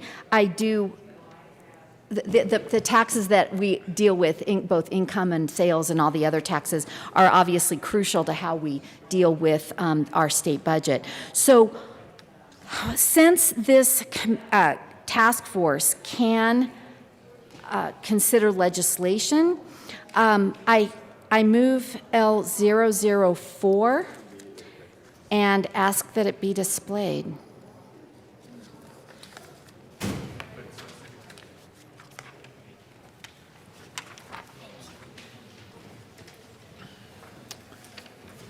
Okay. L004 has been moved and is now displayed. Representative Ransom. Thank you, Mr. Chair. So what this bill would do, what this amendment would do, would limit the task force, the legislation that comes out of the task force to not affect any, it would not require any changes or give recommendations that would require amendments to the state constitution. And clearly, we already have a lot of the incoming tax policies are within our state constitution, and I want to make sure that this task force is not given the authority to bring forth legislation requests that would change our state constitution or clearly have a referendum, include any referendum to go to the voters to change our state constitution. With that, I urge an aye vote. Is there any further discussion? Madam Speaker Pro Tem. Thank you, Mr. Speaker, and thank you, Representative Ransom, for the amendment. However, I think that we do not want to limit the matters that will be reviewed by particularly the task force. The tax committee will be specifically looking at expenditures and any recommendations that come over from the task force. And they're limited to the number of bills as an interim committee to 5 bills. And those have to be approved by legislative council. So this oversight committee or task force doesn't actually make any changes. Anything that would come forward, whether it's a statutory or constitutional change, would have to be approved by this body and go through the same process. So I would not want to limit any consideration of all things, because we do have a complicated tax process that touches all different kinds of areas like you mentioned. So I would ask for a no vote on the amendment. Representative Williams. Thank you, Mr. Chair. I rise in support of this amendment. I actually appreciate what Representative Ransom is trying to do with this. I do think there is certainly some merit to having some sort of smaller committee, if you will, looking at how we can adjust or even make better our tax policy overall in Colorado. But the one thing I certainly want to protect is the Taxpayer Bill of Rights in the Constitution that was enshrined, by the people through their will and their vote. And I certainly don't want any committee using taxpayer dollars and resources to undermine that. I'm not saying that they will, but the very fact that it could be a possibility is something that greatly concerns me. And so I think limiting their focus to things that are not enshrined in the Constitution, but rather statutory, I think is a reasonable measure that we should take, and I think it improves the bill. And so I'd ask for a yes vote. Representative Van Winkle. Thank you, Mr. Chair, and thank you to the representative from Lone Tree and Acres Green for this great amendment. I think this is a fine policy idea, and it kind of goes back more to the 10,000-foot level, more to the basics as to how we govern and how our Constitution and things works. The first 3 words of the U.S. Constitution, we the people, that's where the power lies. We pass bills often to tell the people of Colorado how they ought to do this or that. They need to be licensed for this. If you go outside of what we say, then there's penalties for this and that. So we pass bills and laws to essentially govern the people, but the ultimate power always lies with we the people, and the people's ways of limiting us is the Constitution. That's their document saying, General Assembly, you cannot go outside these bounds in your authority. So this returns the power and honors we the people. It honors the people. It honors the Constitution. And I ask for a yes vote because we don't want to blur those lines between how the Constitution tells us what we ought and ought not do and how we tell the people what they ought to not do. So I ask for a yes vote for this to honor the Constitution. Representative Pico. Thank you, Mr. Chair. I rise in support of this amendment.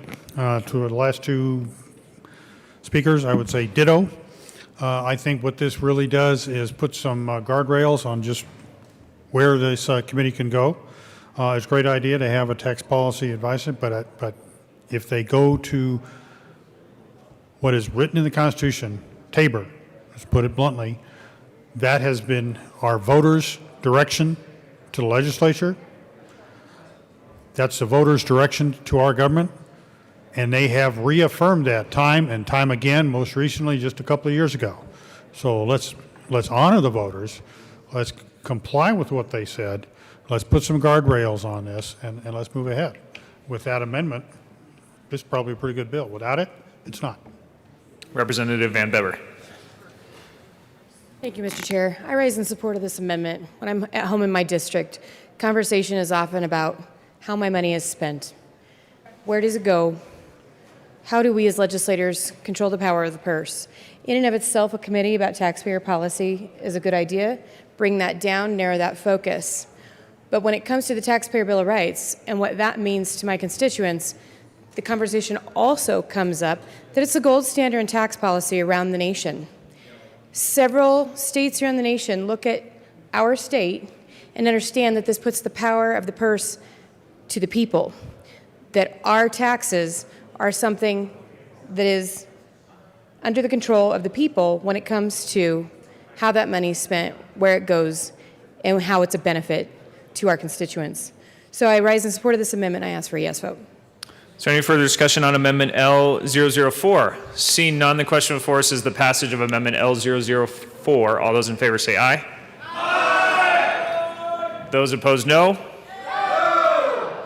The noes have it. That amendment is lost. Is there any further discussion on House Bill 1077? Representative Byrd. Thank you, Mr. Chair. And members, thank you for taking the time to consider this. You know, we have a big, complicated tax code that has changed with tax expenditures over time, and rightfully, as Representative Benavidez mentioned earlier, we passed legislation that asked our state auditor to continue an ongoing examination of tax expenditures in our state. This is our opportunity to make sure that this legislature is proactive and actively considering the contents of what our state auditor is finding and reporting out on. So I respectfully urge your yes vote so that this legislature can be proactive and thoughtful about what our tax expenditures and our tax code looks like. Any further discussion on House Bill 1077? Seeing none, the question before us is the passage of House Bill 1077. All those in favor say aye. Aye. Those opposed, no. No. The ayes have it. House Bill 1077 passes. Mr. Gregorio, please read the title of House Bill 1208. House Bill 1208 by Representatives Cutter and Gray, also Senators Priola and Winter, concerning the creation of an enterprise that is exempt from the requirements of Section 20 of Article 10 of the State Constitution to administer a fee-based natural disaster mitigation grant program. Representative Cutter. Thank you, Mr. Chair. I'd like to move House Bill 1077 and the committee reports. Oh, excuse me, 1208. I was wrong bill. So you have three committee reports. Please, can you move them? Oh, yes. I'd like to move the the Appropriations, Finance, and Energy and Environment Committee reports. To the Appropriations Committee report. We went to the Appropriations Committee and told the joke and got it passed. All right. Any further discussion on the Appropriations Committee report? Seeing none, the question before us is the passage of the Appropriations Committee report. All those in favor say aye. Aye. Those opposed, no. The ayes have it. The Appropriations Committee report passes. To the Finance Committee report. Representative Cutter. All right. In the Finance Committee, we made several amendments to, hold on, I got to find it. It's not coming up here. Okay. We made an amendment to add a sunset provision. We clarified that fees are imposed by the enterprise, not collected. And we allowed the enterprise to adjust the fee annually based on the producer price index for property. And we clarified that the Division of Insurance collects this fee on behalf of the enterprise. Let's see. And just some other minor language adjustments. Is there any further discussion on the Finance Committee report? Seeing none, the question before us is the passage of the Finance Committee report. All those in favor say aye. Aye. Those opposed say no. The ayes have it. The Finance Committee report passes. To the Energy and Environment Committee report. Representative Cutter. Thank you, Mr. Chair. We just removed some lines of insurance and cleaned it up a little bit. Is there any further discussion on the Energy and Environment Committee report? Seeing none, the question before us is the passage of the Energy and Environment Committee report. All those in favor say aye. Aye. Those opposed, no. The ayes have it. The Energy and Environment Committee report passes. To House Bill 1208, Representative Cutter.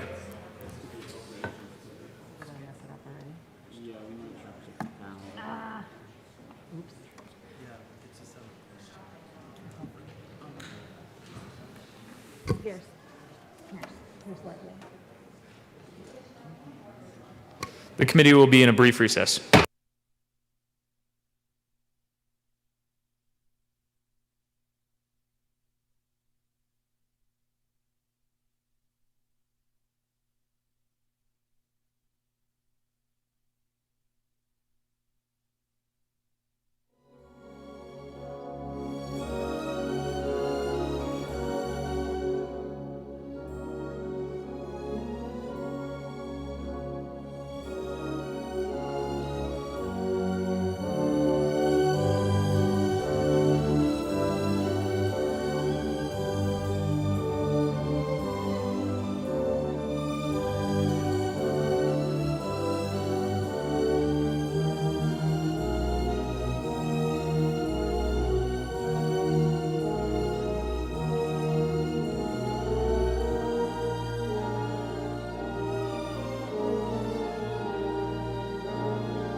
Yes.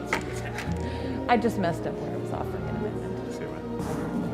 I just messed up where I was offering it. It's to clarify something for the. Yeah. Okay. The committee will come back to order. Representative Cutter to House Bill 1208. Thank you, Mr. Chair. So wildfires and other natural disasters are incredibly important in my district and throughout the state. But even those outside of the wildlife-urban interface are impacted by wildfires due to road closures, smoke inhalation, and other effects such as increased risk of flooding and mudslides and the deposition of toxic chemicals into our water and our soil. The 3 largest wildfires in Colorado's recorded history occurred last year, and all 20 of the 20 largest wildfires in Colorado have happened since the year 2000. Wildfires aren't the only natural disaster we have to worry about in Colorado. As climate change gets worse, we're also seeing increased drought, which often hits farmers and ranchers the hardest. To give you the idea of the magnitude of the costs of these natural disasters to Coloradans, last year's wildfires caused $285 million in direct costs, and the 2012 drought caused $725 million in losses. Evergreen and Conifer, both in House District 25, my district, have been noted as areas that could potentially be the next Paradise, California. No one wants to see that happen. According to a Denver Post article from March, fires are getting bigger and faster, and the season is becoming more unpredictable, with 2 wildfires in Metro Denver, even here in early February. As you can see, extreme weather events due to climate change are already having a severe impact on Colorado, and those weather events are predicted to become more frequent and more severe. Droughts extend prime wildfire season, making blazes more likely to start and more likely to spread further. Higher temperatures and lower humidity can quickly dry out vegetation, turning it into potential fuel. Local communities need this help. They need our help building more resilience to protect lives and properties from these impacts. This bill provides that help by funding grants for those communities to do just that by assessing a small fee on insurance companies. And the structure of this bill allows those performing the projects to draw down FEMA dollars at a 3-to-1 match. That's our federal dollars that we're able to leverage funding here to draw down a huge amount of money. I'm a firm believer in the old saying that an ounce of prevention is worth a pound of cure, and this bill provides an opportunity for our state to invest in prevention and mitigation.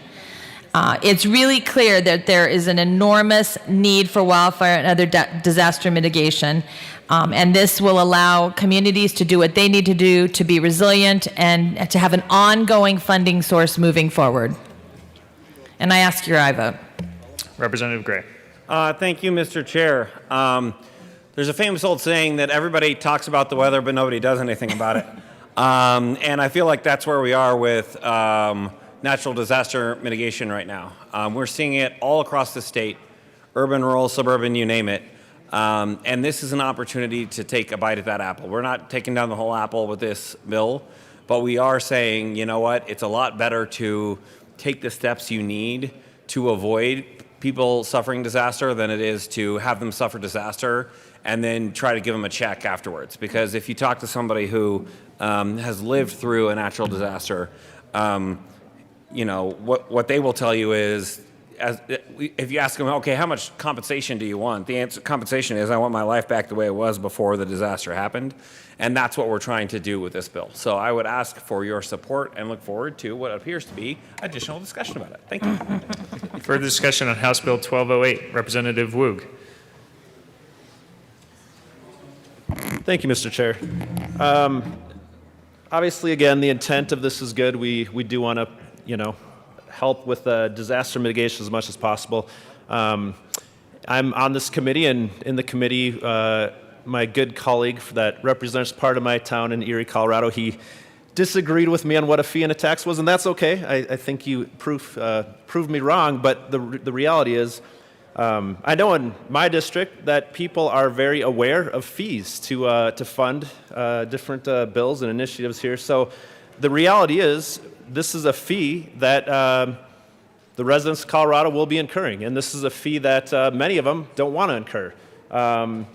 And in their mind, this is a way of getting around a tax, but still forcing them to pay a fee that they don't want. So I urge a no vote on this bill. Thank you.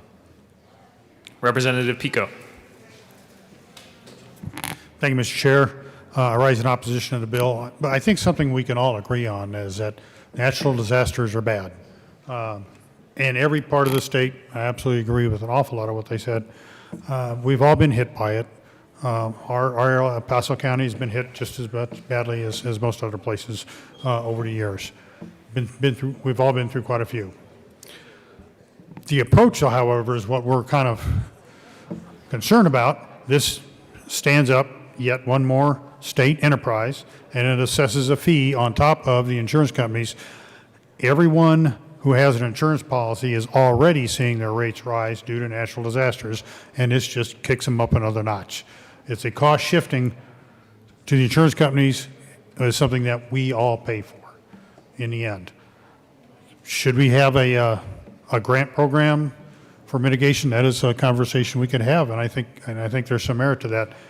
This approach, however, is one I stand in opposition to. I think the voters, our constituents, have said very clearly that they're in support of Tabor. This violates the spirit of Tabor, if not the letter. Standing up another enterprise, it just kind of runs under the cap that the voters put, is just running under the radar, and I think this deserves a no vote. And let's go back and talk about it. We can come up with another solution. Representative Cutter.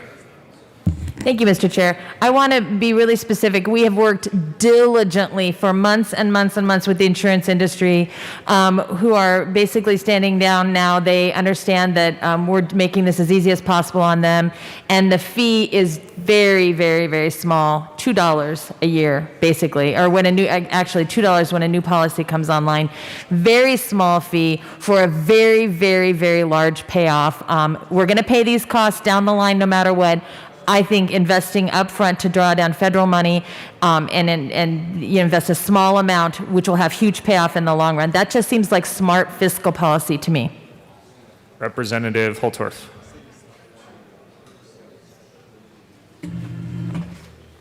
Thank you, Mr. Chair, esteemed colleagues. I will tell you, no one will debate the importance of having this natural disaster mitigation.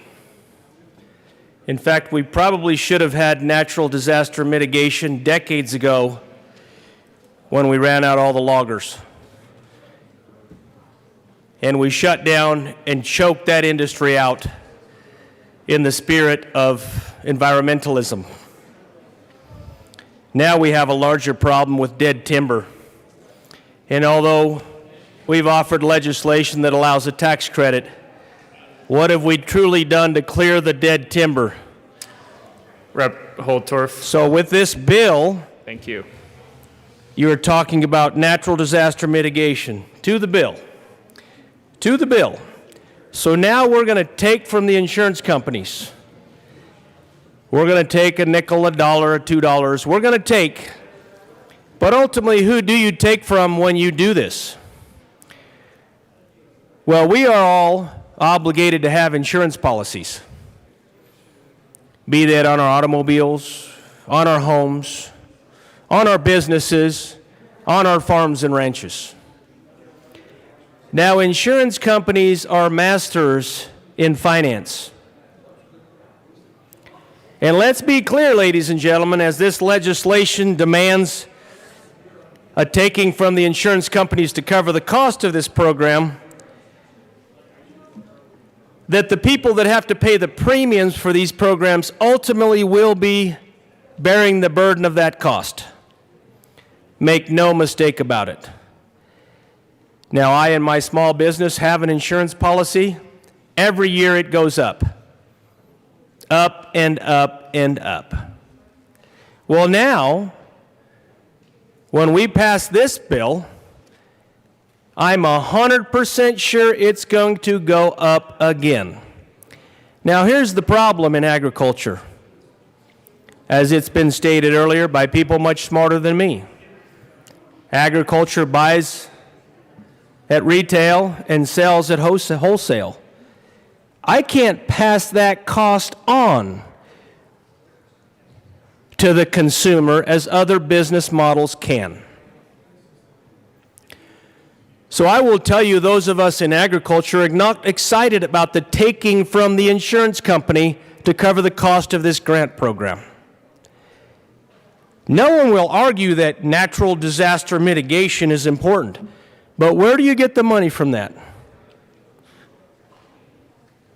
Now, certainly after you apply enough pressure on industry, as government applies that pressure on them to come to a neutral position or a favorable position as we do what we do in this gold dome,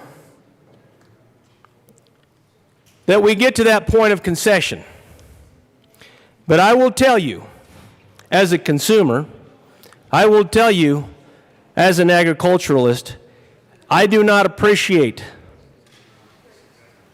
the way this legislation is going to be transferred to the consumer indirectly. If the state wants more money for natural gas mitigation, take it out of the general fund. Take it out of a place that you already have resources. But don't go into the market again and try to squeeze more money out of the market to try to build this program so you can fund your grant program on the backs of Joe and Jane Citizen. Representative Van Bever. Thank you, Mr. Chair. We heard this bill in committee, and as we sat and listened to this bill, we heard that the anticipated revenue from this bill, and correct me if I'm wrong, was about 7.5 million. Nope, larger? With 3 times the drawdown. Okay, with 3 times the drawdown with federal budget as well. And so as I went through this and listened to this testimony, I had several questions. The first of all, looking at the statutory declaration, preserving it in that statutory is going too far. Basically, we're codifying the intention that this is a fee. And so that was a question, and it brings us back to Tabor and how we look at Tabor and how fees are generated and whether or not that goes before the voter. For all intents and purposes, this is a fee-generating bill. As I look at the technical language in what this money would procure, I look at page 7, lines 21 through 27, when this bill engages the services of contractors, consultants, legal counsels, including the Department and the Attorney General's Office for professional and technical assistance and advice, and to supply other services related to the conduct of the affairs of the enterprise. I would think that the state of Colorado, in its fiduciary protection of the taxpayer money, has these things already in place. They should already be there. We should have the professional staff in place to be able to do all of these things. The other thing that came to my mind as I was listening to all of this is, if this was so important, like Representative Holtorf had stated, why hasn't this been done in the distant past? Where was the sense of urgency today? We know why the sense of urgency is here today. We all agree forest fire mitigation is important. We need to take care of it. And we've had the means and the processes, the law and the staff and the people and the ability to take care of the mitigation. I would ask Why has that not been done? Why are we in a reactive mode with taxpayer dollars for mitigation when we didn't have to have it in the first place? In addition to all of the other mitigation bills that have come through the session, we are looking at a clear question of, is throwing money at this situation in this way the best answer? So those are the things that I noticed about this bill. So thank you very much. Representative Gray. Thank you, Mr. Chair, and thank you, colleagues, for the questions. I'm going to save the long fee versus tax speech for next week, probably, because we're going to do that for a long time, and I want to save everybody's time. There's another bill that's probably going to come over here pretty soon, and we're going to do that for a few hours. But a fee under Colorado law is something where you can recognize the connection between the person who pays it or the business who pays it and who receives the benefit from it. And this is a fee on insurance companies to mitigate things that otherwise insurance companies would have to pay for. And I'll tell you something, again, like I don't work for an insurance company, but generally what insurance exists to do is to create more predictable expenses. So what you don't want to have is giant spikes and giant valleys. You want to level things out. That's why we buy insurance. All of us in this room, almost every day, thank God, don't get into car crashes, but we pay a little bit every day for insurance just in case we do. And that's exactly the type of program that we are talking about here. We are talking about trying to protect a little bit every day to lower the expense so we don't have the giant catastrophic expenses where it comes out of there. So I'm a table lawyer. I could spend all day doing this. I'm not going to do it. I'm going to make you do it again, probably in a couple of weeks, not right now. But suffice it to say, we've got very clear case law about what is a fee and what is not a tax, and a very clear connection between the folks who are paying in here and the people who are getting the benefit. Because it's not just the companies either. The insurance companies benefit because they don't have to pay out claims that will otherwise be prevented. But the people benefit too because they don't suffer from a natural disaster. So that's the program we have in front of us. It's okay to agree with it or disagree with it, but it benefits both the folks who pay the premiums to the companies, and it benefits the companies because it's a lot better to not have disasters than it is to have disasters and have to pay for them afterwards. Representative Ransom, Representative Ransom's been down there for a while, but if Rep. Pico, go ahead. Okay. Thank you, Mr. Chair. I want to respond to something in that. That was a pretty good legal description, but I'm going to come from a business economics point. A fee, a tax, whatever you want to call it, is not a cost on the business. It is a cost that is passed to the consumer. Whatever fee you put on top of a business, whether it's milk delivery, whether it's insurance, whether it's beef production, whether it's energy, is passed to the consumer, all of us. That's who pays these fees. Are you going to stop natural disasters with this? No. Mitigation, however, will reduce your costs. I absolutely agree with that. I absolutely agree with the concept of mitigation. Walked through through one of our forests up here, the Black Forest Fire in El Paso County. While it was still in progress, walked through there with a fire chief, and we could walk up there and walk into a neighborhood and see the homes that were not mitigated, and they were nothing but rubble, smoking rubble. The homes that had been mitigated around there with clear space, defensible fire, and they were standing. Do not argue the value of mitigation. What we are arguing about here is the approach that you take and where you're cost shifting that and how much of that is appropriate, and some is. Insurance obviously is. It's a risk spreading, and we all do that. But standing up another state enterprise, that's kind of where we're drawing a line, and I urge a no vote. Representative Ransom. Thank you, Mr. Chair. I appreciate that. So when we've been talking about the mitigation piece, I'm actually in support of that as well. And you probably remember seeing when the budget came over, we had areas in the budget that addressed mitigation, that put money into various forms of the different ways to do the firefighting, the fire mitigation piece and then the disaster relief piece. There's a lot of areas that need to be addressed when we have natural disasters in this state. That being said, when I look at the word enterprise, I think we all know what that is code for, that is going around the Taxpayer Bill of Rights because it keeps money out from under that cap. And then when we start looking at charging this fee to insurance companies, and the insurance companies may be standing down on this, but what about those of us citizens that are actually paying those fees? And when I read about it, when I was going through the bill, and by the way, we did see this in appropriations. So we did look at the money piece when continuous appropriations were added.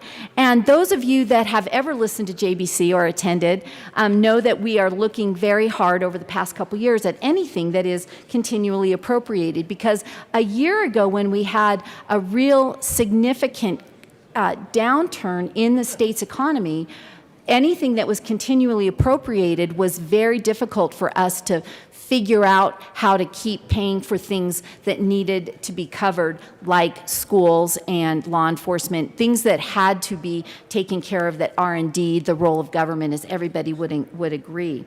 So looking at this, insurance companies that cover the following types of insurance would be liable for the fee described in this section 2 of the bill: fire, allied lines, multiple peril crop, private flood, farmers multiple peril, homeowners multiple peril, commercial multiple peril, earthquake, private passenger auto physical damage, aircraft or boiler and machinery.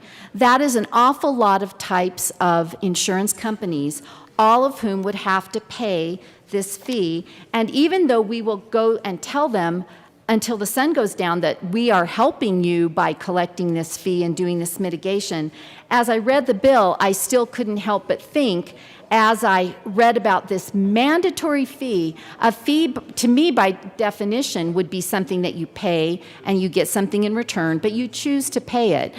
We are levying this fee, and the word levy is generally associated with a tax that you don't have a choice of whether you're going to pay or not. So again, as I read this bill, I kept thinking, you're spelling tax wrong.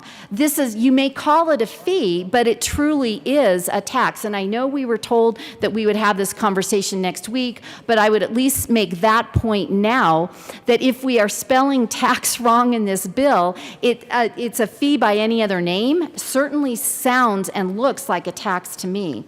And then when we put it in enterprise, it kind of cements that. So with that, I urge a no vote on this, not because I'm against mitigating. We truly, truly need to have mitigation pieces in place, and we actually do. And I want to continue that in my role on the JBC. I want to make sure that we have mitigation measures in place in our state to make sure that we have defensible space and those types of things around homes, businesses, roads, everything else.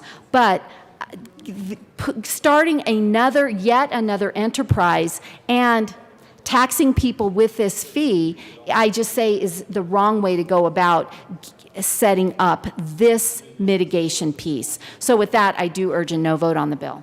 Representative Gray. Thank you, Mr. Chair. And I wasn't trying to be flip before. I was literally just trying to actually save people time. The city of Colorado Springs imposed a stormwater enterprise fee within the city of Colorado Springs. And for those of you who don't know, Colorado Springs has two Tabors. One Tabor is not good enough for Colorado Springs. They want a second one, so they've got both. They've got the local one, and they're also subject to the state one. And that stormwater fee was challenged for the exact same reason that Representative Ransom just discussed before. It was a fee that, you didn't have the option, for those of you who know stormwater improvements, like the gutter goes down the road. And so if you've got one family that doesn't want the gutter on their road, the rest of the gutters don't matter because that's not how gutters work. They connect to each other. And it was challenged on those exact grounds and upheld by the courts in Colorado. And those stormwater fees are actually relatively common right now. I'm not saying you're not allowed to hold the opinion that that shouldn't be how things are done. I absolutely respect that. And I just didn't want to make it seem like I wasn't addressing.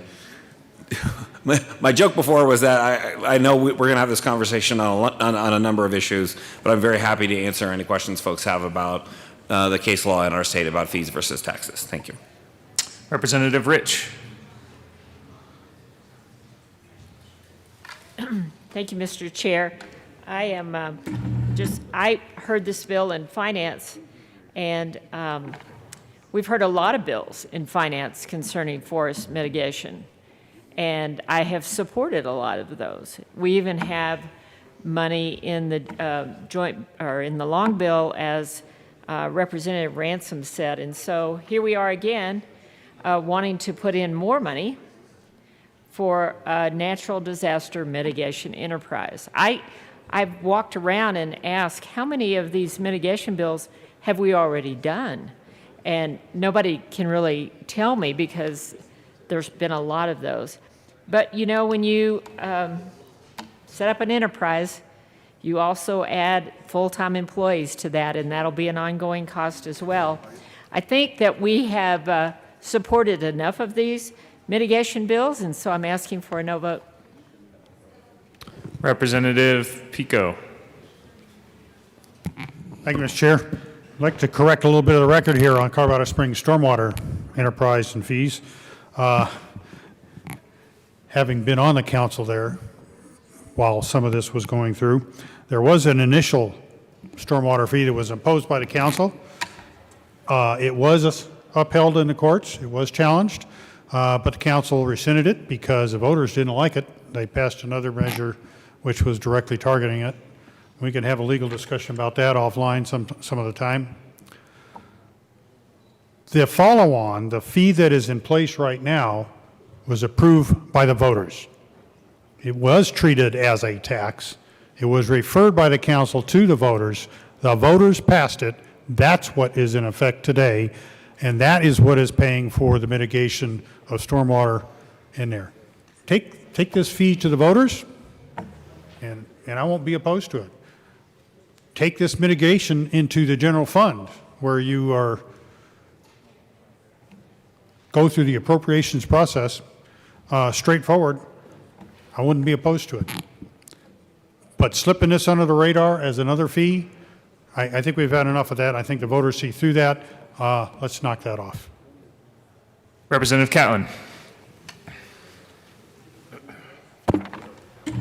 Thank you, Mr. Chair. It's an honor to serve with you. It's an honor to serve with you, Representative. Thank you. I'm here to talk to the sponsors of the bill and to you in that this is an innocuous piece of legislation if you are a homeowner, because it will raise the fee on your homeowner's policy somewhat. But if you're in the ag business, you look at probably some pretty expensive insurance policies that you're already paying an awful lot of money for. When we talk about $1.25 per thousand, I don't know if any of you realize, but there's usually $1 million worth of crop on most farms. And crop insurance is one of them. You need to understand that kind of a fee could stop somebody from buying crop insurance. And the reason we buy crop insurance is to stay in business. You know, oil we've back there if you want to, and then there's some butter in the drawer. I think it looks like. In the drawer. Representative McLaughlin. Looks like she's muted now. Representative Catlin. Well, that certainly broke the mood, didn't it? Yes. Thank you. But honestly, folks, we need to think about where and how Colorado is going to get to the future. We've been working on trying to get mitigation funding for fires for the last 3 years that I've been here. And you know what? We haven't had much luck about it. So now that everybody has suffered the smoke last summer, it's a priority item. I woke up over in Montrose this summer and wondered what planet I was on because the sun didn't look like the Earth's sun. And I know you folks did too. But running to the place that doesn't have the money is the most dangerous thing we can do. Agriculture today is hurting. They don't talk about it a lot, but talk to a cowman. Find out what the price of cattle is. Talk to a bean farmer. Find out what the price of beans are. I'll give you an example. The bean crop we put in the shed this last fall was put in there at 1985 price. How many of you are being paid at 1985's rate? We need to think these things through. Stakeholders are stakeholders, but insurance companies that charge ag may be the stakeholder in this, but they're passing this through. The stakeholder is the ag man on the other side of that transaction. We need to start thinking about who's going to pay the freight. Homeowners have one policy. Granted, some of those are expensive homes nowadays, but when it comes to the cost of doing business in the state of Colorado, we really continue to ratchet it up. Are we open for business in Colorado? We've talked a number of times at the well about other bills that are going to make it harder for certain types of business to stay here. Cutter's next. Now comes an innocuous bill, and I want you to know that it doesn't look like it's really dangerous. And it looks like we could afford to do it. But we set up something that continues to have its life, and I'm telling you, we are setting the state of Colorado up on all sides to end up being corporate ag. And I don't think there's one person in this building that wants to see Colorado turn into big ag, large corporate farms. And I'm not talking about family corporations, I'm talking about corporate ag. They're not real good corporate neighbors, and they really don't care what's going on at your high school as long as they turn the wheel. Folks, we're putting an extra weight on the people that support everything that happens in these communities. They make the donations. They do the volunteering. They're the people that turn over free hamburgers so that the kids can end up having a hamburger fry or a tailgate party before the next football game. Let's think about the people that are carrying the state of Colorado forward. Please vote no. Representative Cutter. Thank you, Mr. Chair. And I just want to address Representative Catlin's remarks because I'm completely in agreement with you about corporate ag. We want to protect our small family farms. That's the backbone of Colorado. I want to clarify that I think that some members may be looking at the introduced version of the bill, which has been amended significantly, and it is only $2 per policy per year. That's $2. That is 17 cents a month. So I don't think that that seems like a negligible fee to create an ongoing, consistent source of mitigation funding that farmers can absolutely benefit from. Representative Soper. Thank you, Mr. Chair, and it's an honor to serve with you. It's an honor to serve with you, too. Before I deliver the remarks on why I'm against the bill, what Representative Cutter just said, I do just want some clarification. Is the amendment you referenced, was this a Finance Committee amendment?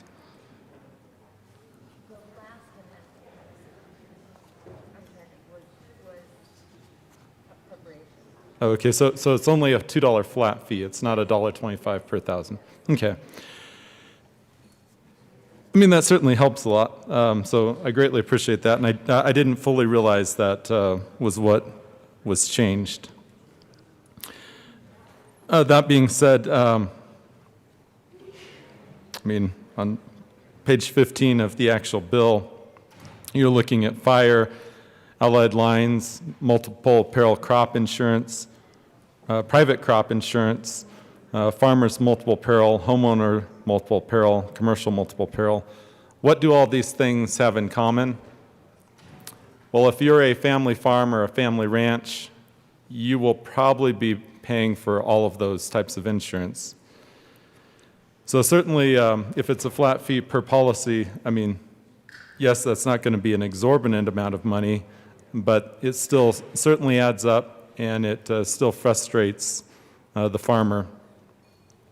Just talking on multiple peril crop insurance for a minute, I do not believe especially multiple peril crop insurance should be included in this list of items in which a fee is attached.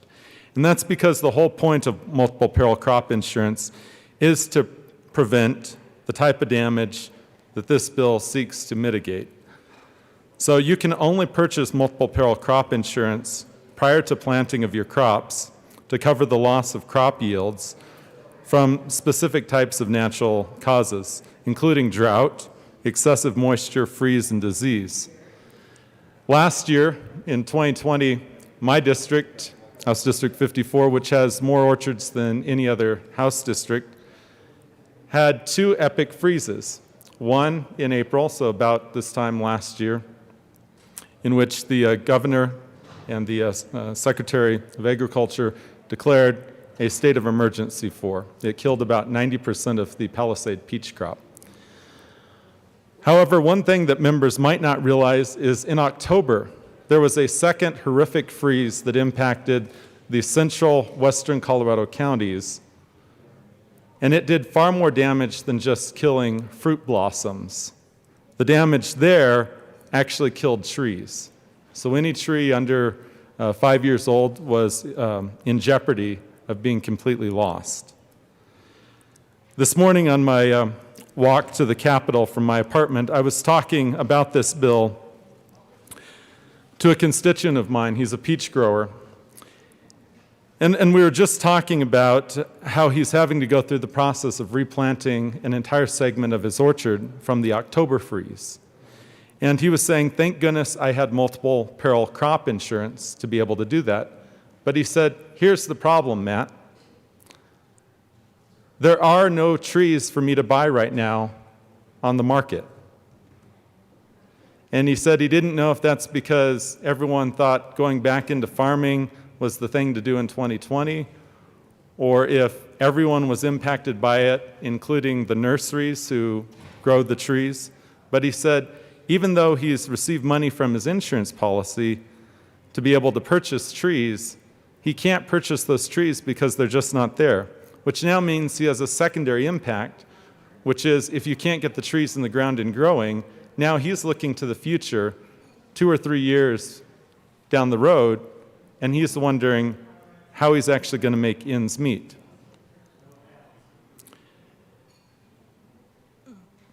This is particularly why, if we're talking hazard mitigation, multiple peril crop insurance should not be included in this bill. Also because it's a very specific type of insurance program. It's a unique public-private partnership. Only 15 companies nationwide are authorized by the U.S. Department of Agriculture to write multiple peril crop insurance policies. These private companies are required to sell to any farmer who requests it, which is certainly unlike other types of insurance policies. The fact that I was able to go through the list that's still included on page 15 of the bill of insurance policies that are going to be subjected to the fee, as I mentioned at the very beginning, each one of these could be paid by farmers. Particularly if you have a fairly good size operation, you are definitely going to be paying every single one of these fees attached to your insurance policy, which is a lot more than most of us in this chamber, or most Coloradans for that matter, because really we're probably only going to be paying for our homeowners' multiple peril insurance. We're not going to be paying all the others. So a fee that may only be a flat $2 per month for someone in urban Colorado very quickly is 6 or 7 times that amount for someone who's in agriculture in rural Colorado. And for these reasons, I ask for a no vote on the bill. Thank you. Representative Will.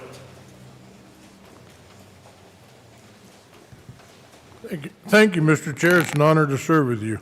It's an honor to serve with you, Rep. Will.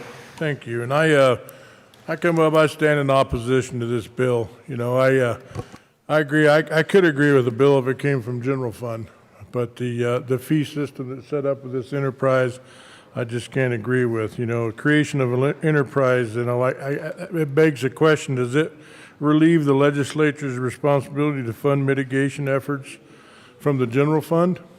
It's a question I have, and I agree with forest mitigation.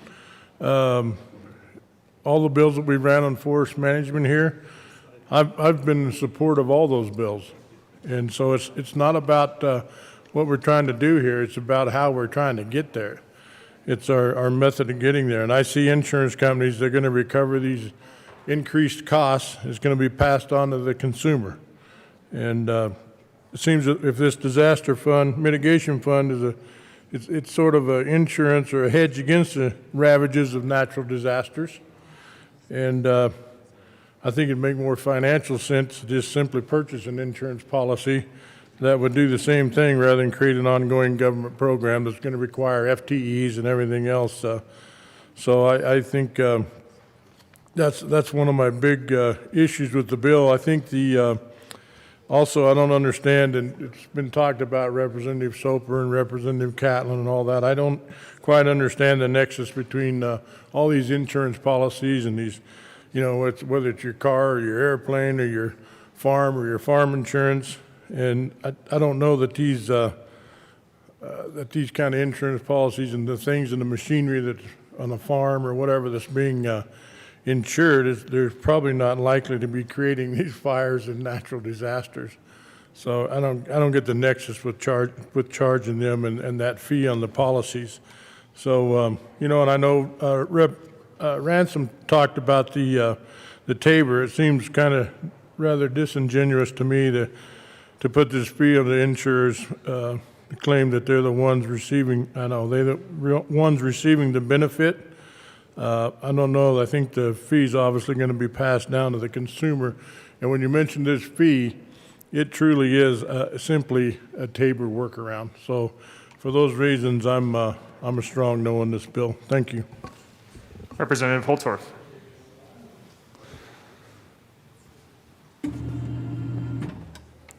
Thank you, Mr. Chairman, esteemed colleagues. You know, here's a real problem I have. Being a small businessman, working hard to try to keep our small business surviving and thriving every year in the roller coaster ride that is production agriculture. I know from a business perspective, having studied business at the graduate level, that when you give this charge or this fee to the insurance companies, what will they do? Now, this is very important. My next point is very, very important, because what's going to happen when you say, hey, $2 per policy, which is, I believe, what we're talking about. Well, now the insurance company is going to say, well, we have to now administratively handle this additional charge, so we're going to have to do a $50 administration fee. Now, this is hypothetical, but it's very true in business. This is what happens. Then they're going to say, well, now we're going to have an underwriter fee, because that underwriter is going to have to review these policies and make sure that this stuff is all tied together, because we know insurance companies can't do anything. They can't move without underwriter approval. So now there's going to be an underwriter fee, an administration fee, and possibly some other fee that's added to this. So what you intended to only be a $2 fee will probably grow to a net cost to the consumer to tens, if not hundreds of dollars. And that's the unintended consequences of what we try to do as we try to do it. And that is called real business modeling. And it will happen. Make no mistake about it, it will happen. Now I'm going to talk a little bit as a country boy from eastern Colorado that actually farms and ranches and has multiple policies, because I'm really concerned about this. Because in those categories, and I'm going to let Representative Soper talk in more detail about this, but in those categories I listed and counted. 4 of those categories affect me directly. So using a little country math, that $4 or $2 fee rather times 4 is $8 now. And then speaking to applying what I said henceforth, let's say it becomes a $2 compilation of additional fees and charges that are going to come from the insurance company. So those 4 times 2 is 8. Now I've got to extrapolate that out. You can see where that's going to possibly be hundreds, if not thousands of dollars, maybe $1,600 in this case. You know, it's all hypothetical. But my point is, now and I'm speaking from a rural perspective. You want to talk about the rural-urban divide. For those of you that are urban dwellers, you do have a home, you have a car, I believe this would apply to your home. So you pay $2 and maybe some additional fees. Well now, where I live, if I have a commercial policy for our farm, if I have a homeowner's policy for my home, if I have crop insurance for my crops. And oh, by the way, crop insurance oftentimes is specified by crop. So you have to have multiple policies for multiple crops. Boy, that becomes a much heavier lift. Now you might think, well, it's just a few $100s. Don't you want to, Representative Holtorf, don't you want to be a part of natural disaster mitigation? Well, absolutely, we all do. We all do. But who should carry the burden of that cost? It's not that simple. It truly isn't this simple. And because of that, and because I hold multiple crop insurance policies for my farm, and I represent thousands of farmers, tens of thousands of farmers in eastern Colorado, I offer Amendment L019. I move L019 to House Bill 1208 and ask it to properly be displayed.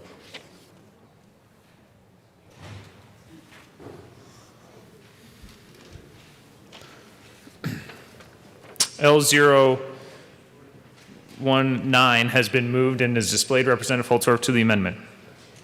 Thank you, Mr. Chair. This does one thing, which I think is the most important thing that you can do for our farmers, and that is it just strikes the consideration of multi-peril crop insurance. It is one ask that I have. It is one ask that I have from the bill sponsors for agriculture. Help me close the rural-urban divide today by considering this amendment for the farmers that I represent and the farmers all across this state. Thank you, Mr. Chair. Discussion on this amendment. Representative Gray. Thank you, Mr. Chair. We have actually been having conversations, as much as you can text from the well, on this idea with our stakeholders. As you know, that's not the best way to make law. So I'm going to ask for a no vote today and for a considered conversation on the multi-crop lines. I'd like to have that conversation. We just can't. We're not going to do it right here today. So I would ask for a no vote on this amendment, and I would ask for anybody who is interested to continue that conversation moving forward. Thank you. Representative Soper. Well, thank you, Mr. Chair. And to address comments from my colleague from Broomfield, we did talk about this in committee, and certainly we're hoping that maybe you'd see the light and The stakeholders would certainly agree that multiple peril crop insurance should not be included. I did raise that also in my comments before voting in Energy and Environment Committee about just how discriminatory multiple peril crop insurance is to be included, because that's the whole point of having multiple peril crop insurance, is to deal with these natural disasters that occur on crops. And the fact that there's also this compounding nature that's occurring when you're including also multiple lines of insurance that affects farmers. I mean, you include farmers' multiple peril and multiple peril crop insurance. Both of those insurance policies a farmer would have, which is why I'm in full support of this. That it's really important that we target this, but it's also important that we're not hurting vulnerable Coloradans. We're not discriminating against our farmers. I would like to turn everyone's attention to page 2 of the appropriations report. And I just want to read a line, and I'll explain how it goes to this amendment. So starting at line 5, for each insured, the amount of the fee must equal $2, multiplied by the number of certain policies or contracts of insurance of the types listed in section 10.4.122.2.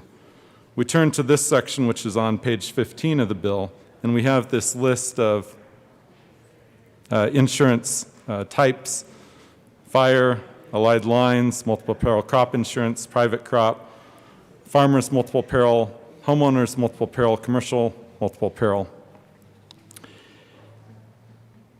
If you look at the family farm, they're going to have a good portion of these 7 types. They may have 5, they may have all 7. But you multiply that 5 times the $2, all of a sudden that's 5 times or 7 times more than someone in urban Colorado or suburban Colorado would pay. Which means that if we're talking about discrimination and targeting one group of Coloradans, we're multiplying the amount they're having to pay by multiple times more, 5 times more, 7 times more. That's not fair. That's not right. That's not just. We should be spreading any sort of a fee for hazard mitigation across everyone equally. What happened to equal justice under the law? This is not equality under the law. This is specifically singling out our farmers in rural Colorado who are struggling to make ends meet. And it's saying, we're going to multiply what you're having to pay in this fee way more than someone living in urban Colorado or suburban Colorado. It's dividing our state. It's hurting our state. And these policies are slowly chipping away. And it's creating a big rift, a big divide between how different Coloradans are viewing the future. With the Holtorf Amendment to remove multiple peril crop insurance, it may not go as far as I would like it to go. I mean, I probably would strike out all of the references to farmers, multiple peril, private crop, but it at least takes a step in the right direction, which is why I'm in support of this amendment. Thank you. Any further discussion? Representative Pelton. Thank you, Mr. Chair. I rise in support of this amendment. As we've been here in session this year and in previous sessions, there is an attack on agriculture, on the producers out on the land.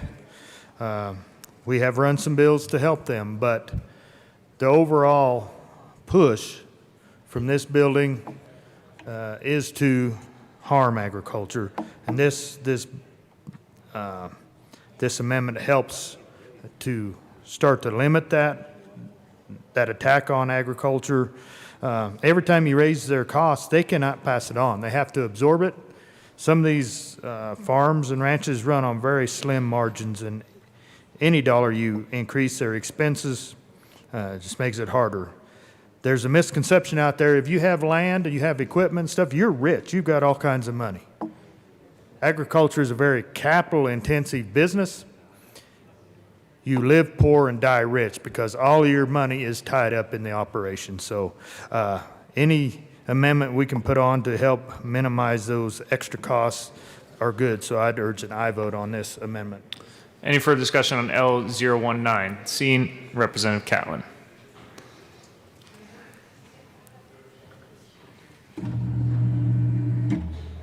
Thank you, Mr. Chair. This amendment does take us towards where I think agriculture would like to be. And I'm going to support it because it's a start.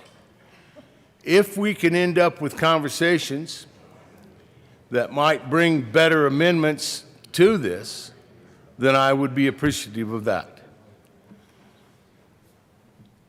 You know, one of the problems that agriculture has in the Gold Dome or here in the Capitol building is that there just aren't enough of us here. Very few people think about some of the ramifications of what we do as a body. You know, I think there's only 4 of us that actually live on a farm. And that's the nature of the business that we're in. But the farmers and ranchers in this state depend upon all of us to address the needs, to address the problems that the state as a whole have. I understand what's happened in regards to this bill. On the flyover, it looks like, hey, this is fair. But right now, after you start looking deeper into it, you see that the weight of taking care of the WUI ended up on the farm. And I understand the danger is out there. But very few farms are in the trees. The benefit that ag has, particularly on the western slope, is that the trees and where the forests are is our water bank. So the burning of those trees matters to us too. But those fires get away so quick, so fast, that if you were to ask water companies, some of those kind of people, would they participate, I think they would say yes. But to simply write a bill that says you will pay doesn't take us closer to the table to where we can find something that will work. I'd ask you to vote yes on this amendment. Representative Van Beber. Thank you, Mr. Chair. I rise in support and ask that everyone in this chamber provide a yes vote on this amendment. When I think about an industry that not only gave me the best formative years you could probably ever imagine, I also think about an industry who buys retail and sells wholesale. It's been said again and again and again. This is the industry that operates on the slimmest of margins. And when I think about my county and the people that I represent and how we should honor that contribution to the production of the food chain in our state is an understatement to what they provide for this nation. I come from a county who is anywhere between 9th and 13th in the nation for the production of food, dairy, ranching. That's saying something. Colorado has 64 counties, and we rise to the top, 9th to 13th in the nation, out of the thousands of counties that provide us with the abundance to be able to live. How do we honor that industry? We honor it through an amendment like this that says we see you, we treat you fairly, and we understand that you shouldn't be bearing the burden again and again and again. That we will not attack you in this chamber again and again and again in ways that are obvious and in some ways that are not so obvious. So I rise in support of this and I ask for an aye vote from this chamber. Representative Valdez. Thank you, Mr. Chair, and it's an honor to serve with you. It's an honor to serve with you, Representative. You know, I rise in support of this amendment, L019, as we heard from Vice Chair Vag, Representative Catlin from Montrose, and also Representative Holtorf from the Eastern Plains, because how important this is not only for our farmers, but also our property owners too. This is a good amendment, and appreciate bringing it forward. Thank you. Representative Woog. Thank you, Mr. Chair. I rise in support of this amendment. This amendment is very good for agriculture, and it's very, very good for our state. Thank you. Is there any further discussion on L017? Representative Holtorf. Thank you, Mr. Chair.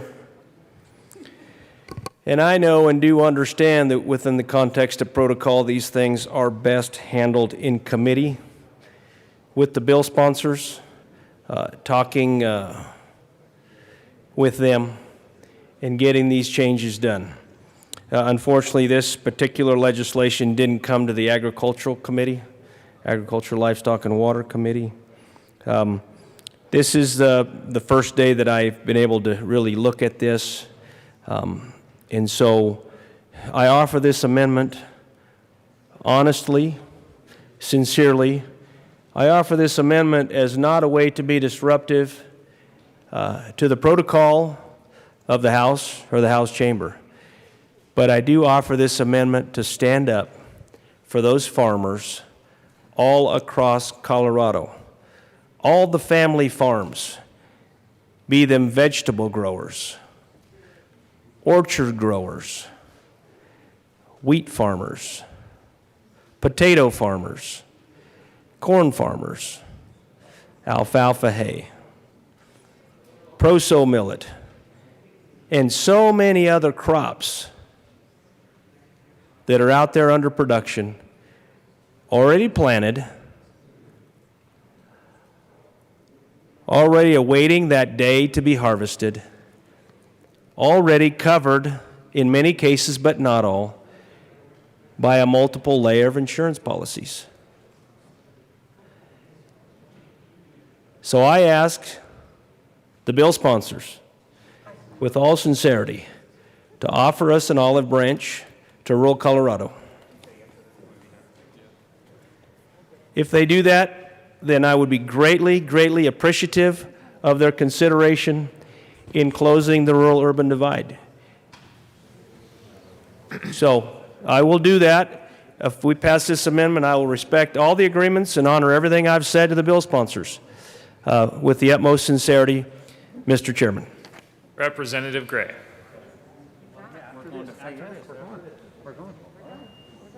Representative Gray. Thank you, Mr. Chair. We've been listening to folks both in our stakeholder groups. You know, it's kind of frenetic, and we understand there's a concern, but we'd also been asked for a sign of good faith. So what we'd like to show is a sign of good faith, and so I would ask members to vote yes on this amendment. Representative Soper. Well, thank you, Mr. Chair, and I really want to thank the sponsors. Appreciate being able to work with them, and just really want to thank you for listening. I appreciate that. Thank you. Is there any further discussion on L019? Seeing none, the question before us is the passage of L019. All those in favor say aye. Aye. All those opposed, no. The ayes have it. That amendment passes. I'd just like to note, Representative Holtorf said if that amendment passed, the rural-urban divide would be closed. So I think we just did it. We're done. Is there any further discussion on House Bill 1208? Seeing none, the question before us is the passage of House Bill 1208. All those in favor say aye. Aye. Those opposed, no. The ayes have it. House Bill 1208 passes. Madam Assistant Majority Leader. Great work, members. I move that the committee rise and report. Seeing no objection, the committee will rise and report.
The House will come back to order. Mr. Gregorio, please read the report of the Committee of the Whole. Mr. Speaker, your Committee of the Whole begs leave to report as under consideration the following attached bills, being the second reading thereof, makes the following recommendations thereon. House Bill 1077 is amended, House Bill 1208 is amended, House Bill 1255 is amended, House Bill 1266 is amended, passed on second reading in order engrossed and placed on the calendar for third reading and final passage. Senate Bill 82, Senate Bill 101 is amended, Senate Bill 115, Senate Bill 136 passed on second reading in order and revised and placed on the calendar for third reading and final passage. House Bill 1005 laid over until 5/13/2021. Representative Roberts. Members, you have heard the motion. There are amendments at the desk. We will start with Representative Ransom on House Bill 1077, and then we'll get to the Carver amendments. Mr. Gregorio, please read the title to the Ransom amendment to the report of the Committee of the Whole L004 to 1077. Representative Ransom moved to amend the report of the Committee of the Whole to reverse the action taken by the committee not adopting the following Ransom amendment L004 to House Bill 1077 to show that said amendment passed and that House Bill 1077 is amended passed. Representative Ransom. Thank you, Mr. Speaker. I move the Ransom Amendment. I urge an aye vote so that we can let the citizens of Colorado know that we listen to them and we want their input. That motion has been, or that amendment has been properly moved and displayed. Is there any further discussion? Seeing none, the question before us is the adoption of the Ransom Amendment to the report of the Committee of the Whole. Mr. Gregorio, please open the machine, and members, please proceed to vote. Madam Majority Leader, how do you vote? No. Majority Leader Escar votes no. Representative Ricks, how do you vote? No. Representative Ricks votes no. Representative McLaughlin, how do you vote? No. Representative McLaughlin votes no. Representative Byrd, Lontine, and Tipper. Please close the machine. With 24 aye votes, 39 no votes, and 2 excused, the Ransom Amendment to the report of the Committee of the Whole is lost. Mr. Gregorio, please read the first Carver Amendment, L010, to House Bill 1255. Representative Carver moved to amend the report of the Committee of the Whole to reverse the action taken by the committee not adopting the following Carver Amendment L10 to House Bill 21-1255 to show that said amendment passed and House Bill 21-1255 is amended passed. Representative Carver. Thank you, Mr. Speaker. I move the Carver Amendment to the Committee of the Whole and ask for an aye vote. It has been properly moved and displayed. Representative Gray. Thank you, Mr. Chair, and thank you, members. I want to first off say thank you. I said a private thank you to Representative Carver, but say it publicly for the civil nature of the debate we had on this bill. I want to thank everybody in this chamber. I think it actually could be a model for how we talk to each other about really tough issues. That said, for the reasons said before, I ask for a no vote, but I appreciate very much the thought behind it and the debate that we had. Is there any further discussion on the first Carver Amendment to the report of the Committee of the Whole? Seeing none, Mr. Gregorio, please open the machine and members, please proceed to vote. Majority Leader Escar, how do you vote? No. Majority Leader Escar votes no. Representative Ricks, how do you vote? No. Representative Ricks votes no. Representative McLaughlin, how do you vote? No. Representative McLaughlin votes no.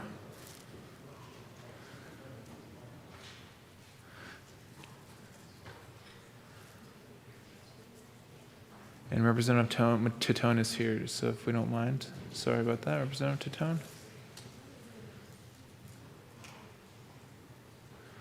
Please close machine. With 23 aye votes, 41 no votes, and 1 excuse, the first Carver Amendment to the report of the Committee of the Whole is lost. Mr. Gregorio,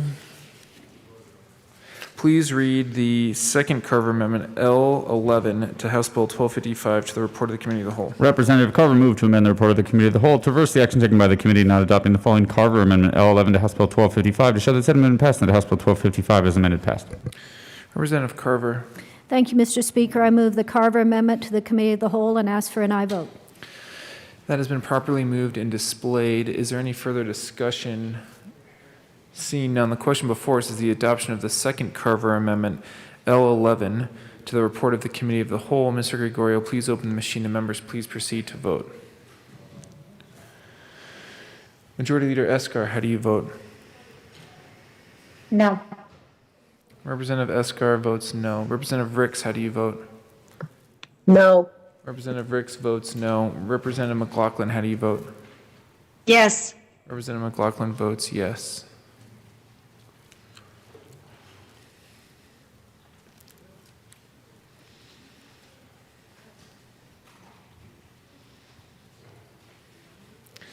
Please close the machine. With 27 aye votes, 37 no votes, and 1 excuse, the second Carver amendment to the report of the Committee of the Whole is lost.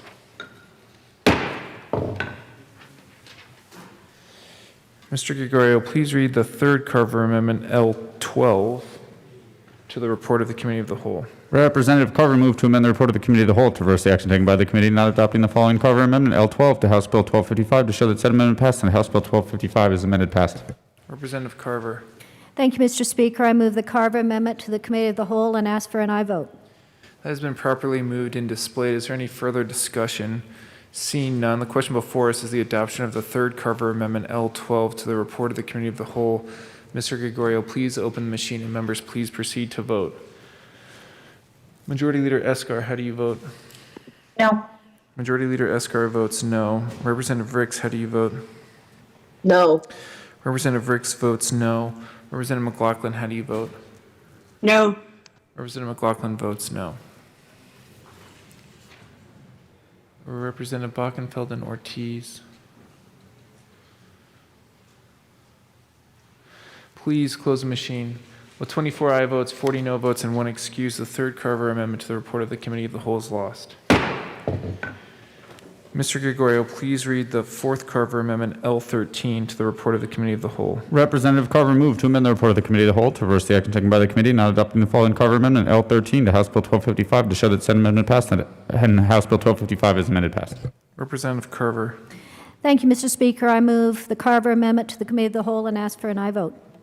The question before us is the adoption of the fourth Carver amendment to the report of the Committee of the Whole. Seeing no further discussion, Mr. Gregorio, please open the machine and members please proceed to vote. Majority Leader Escar, how do you vote? No. Majority Leader Escar votes no. Representative Ricks, how do you vote? No. Representative Ricks votes no. Representative McLaughlin, how do you vote? No. Representative McLaughlin votes no.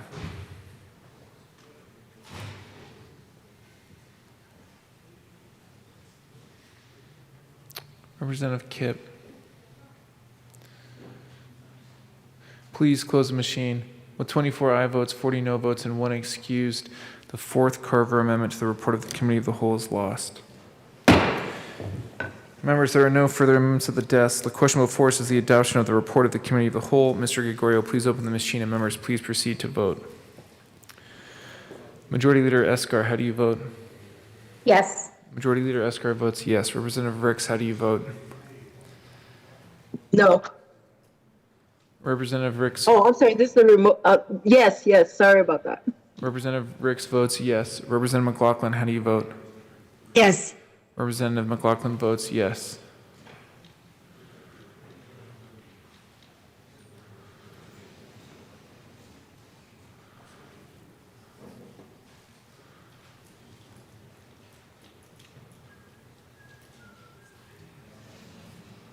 Please close the machine. With 40 aye votes, 24 no votes, and 1 excuse, the report of the Committee of the Whole is adopted.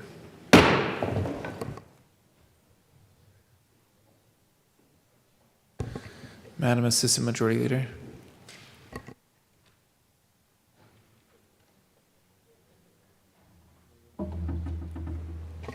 Assistant Majority Leader Gonzalez Gutierrez. Thank you, Mr. Speaker. I move to lay over the balance of the calendar Till tomorrow, May 13th. Great. Seeing no objection, the balance of the calendar will be laid over one day until May 13th. That brings us to announcements and introductions. Representative Roberts.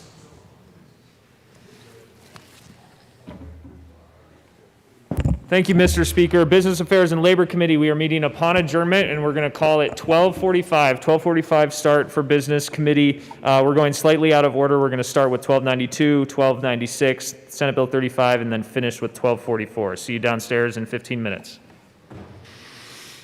Representative A. Valdez. Thank you, Mr. Speaker. Members of Energy and Environment, we will start at 12:45 sharp in LSBA. Thank you.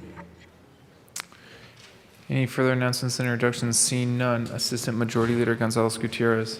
Thank you, Mr. Speaker. I move that the House stand in recess until later today. Seeing no objection, the House will stand in recess until later today.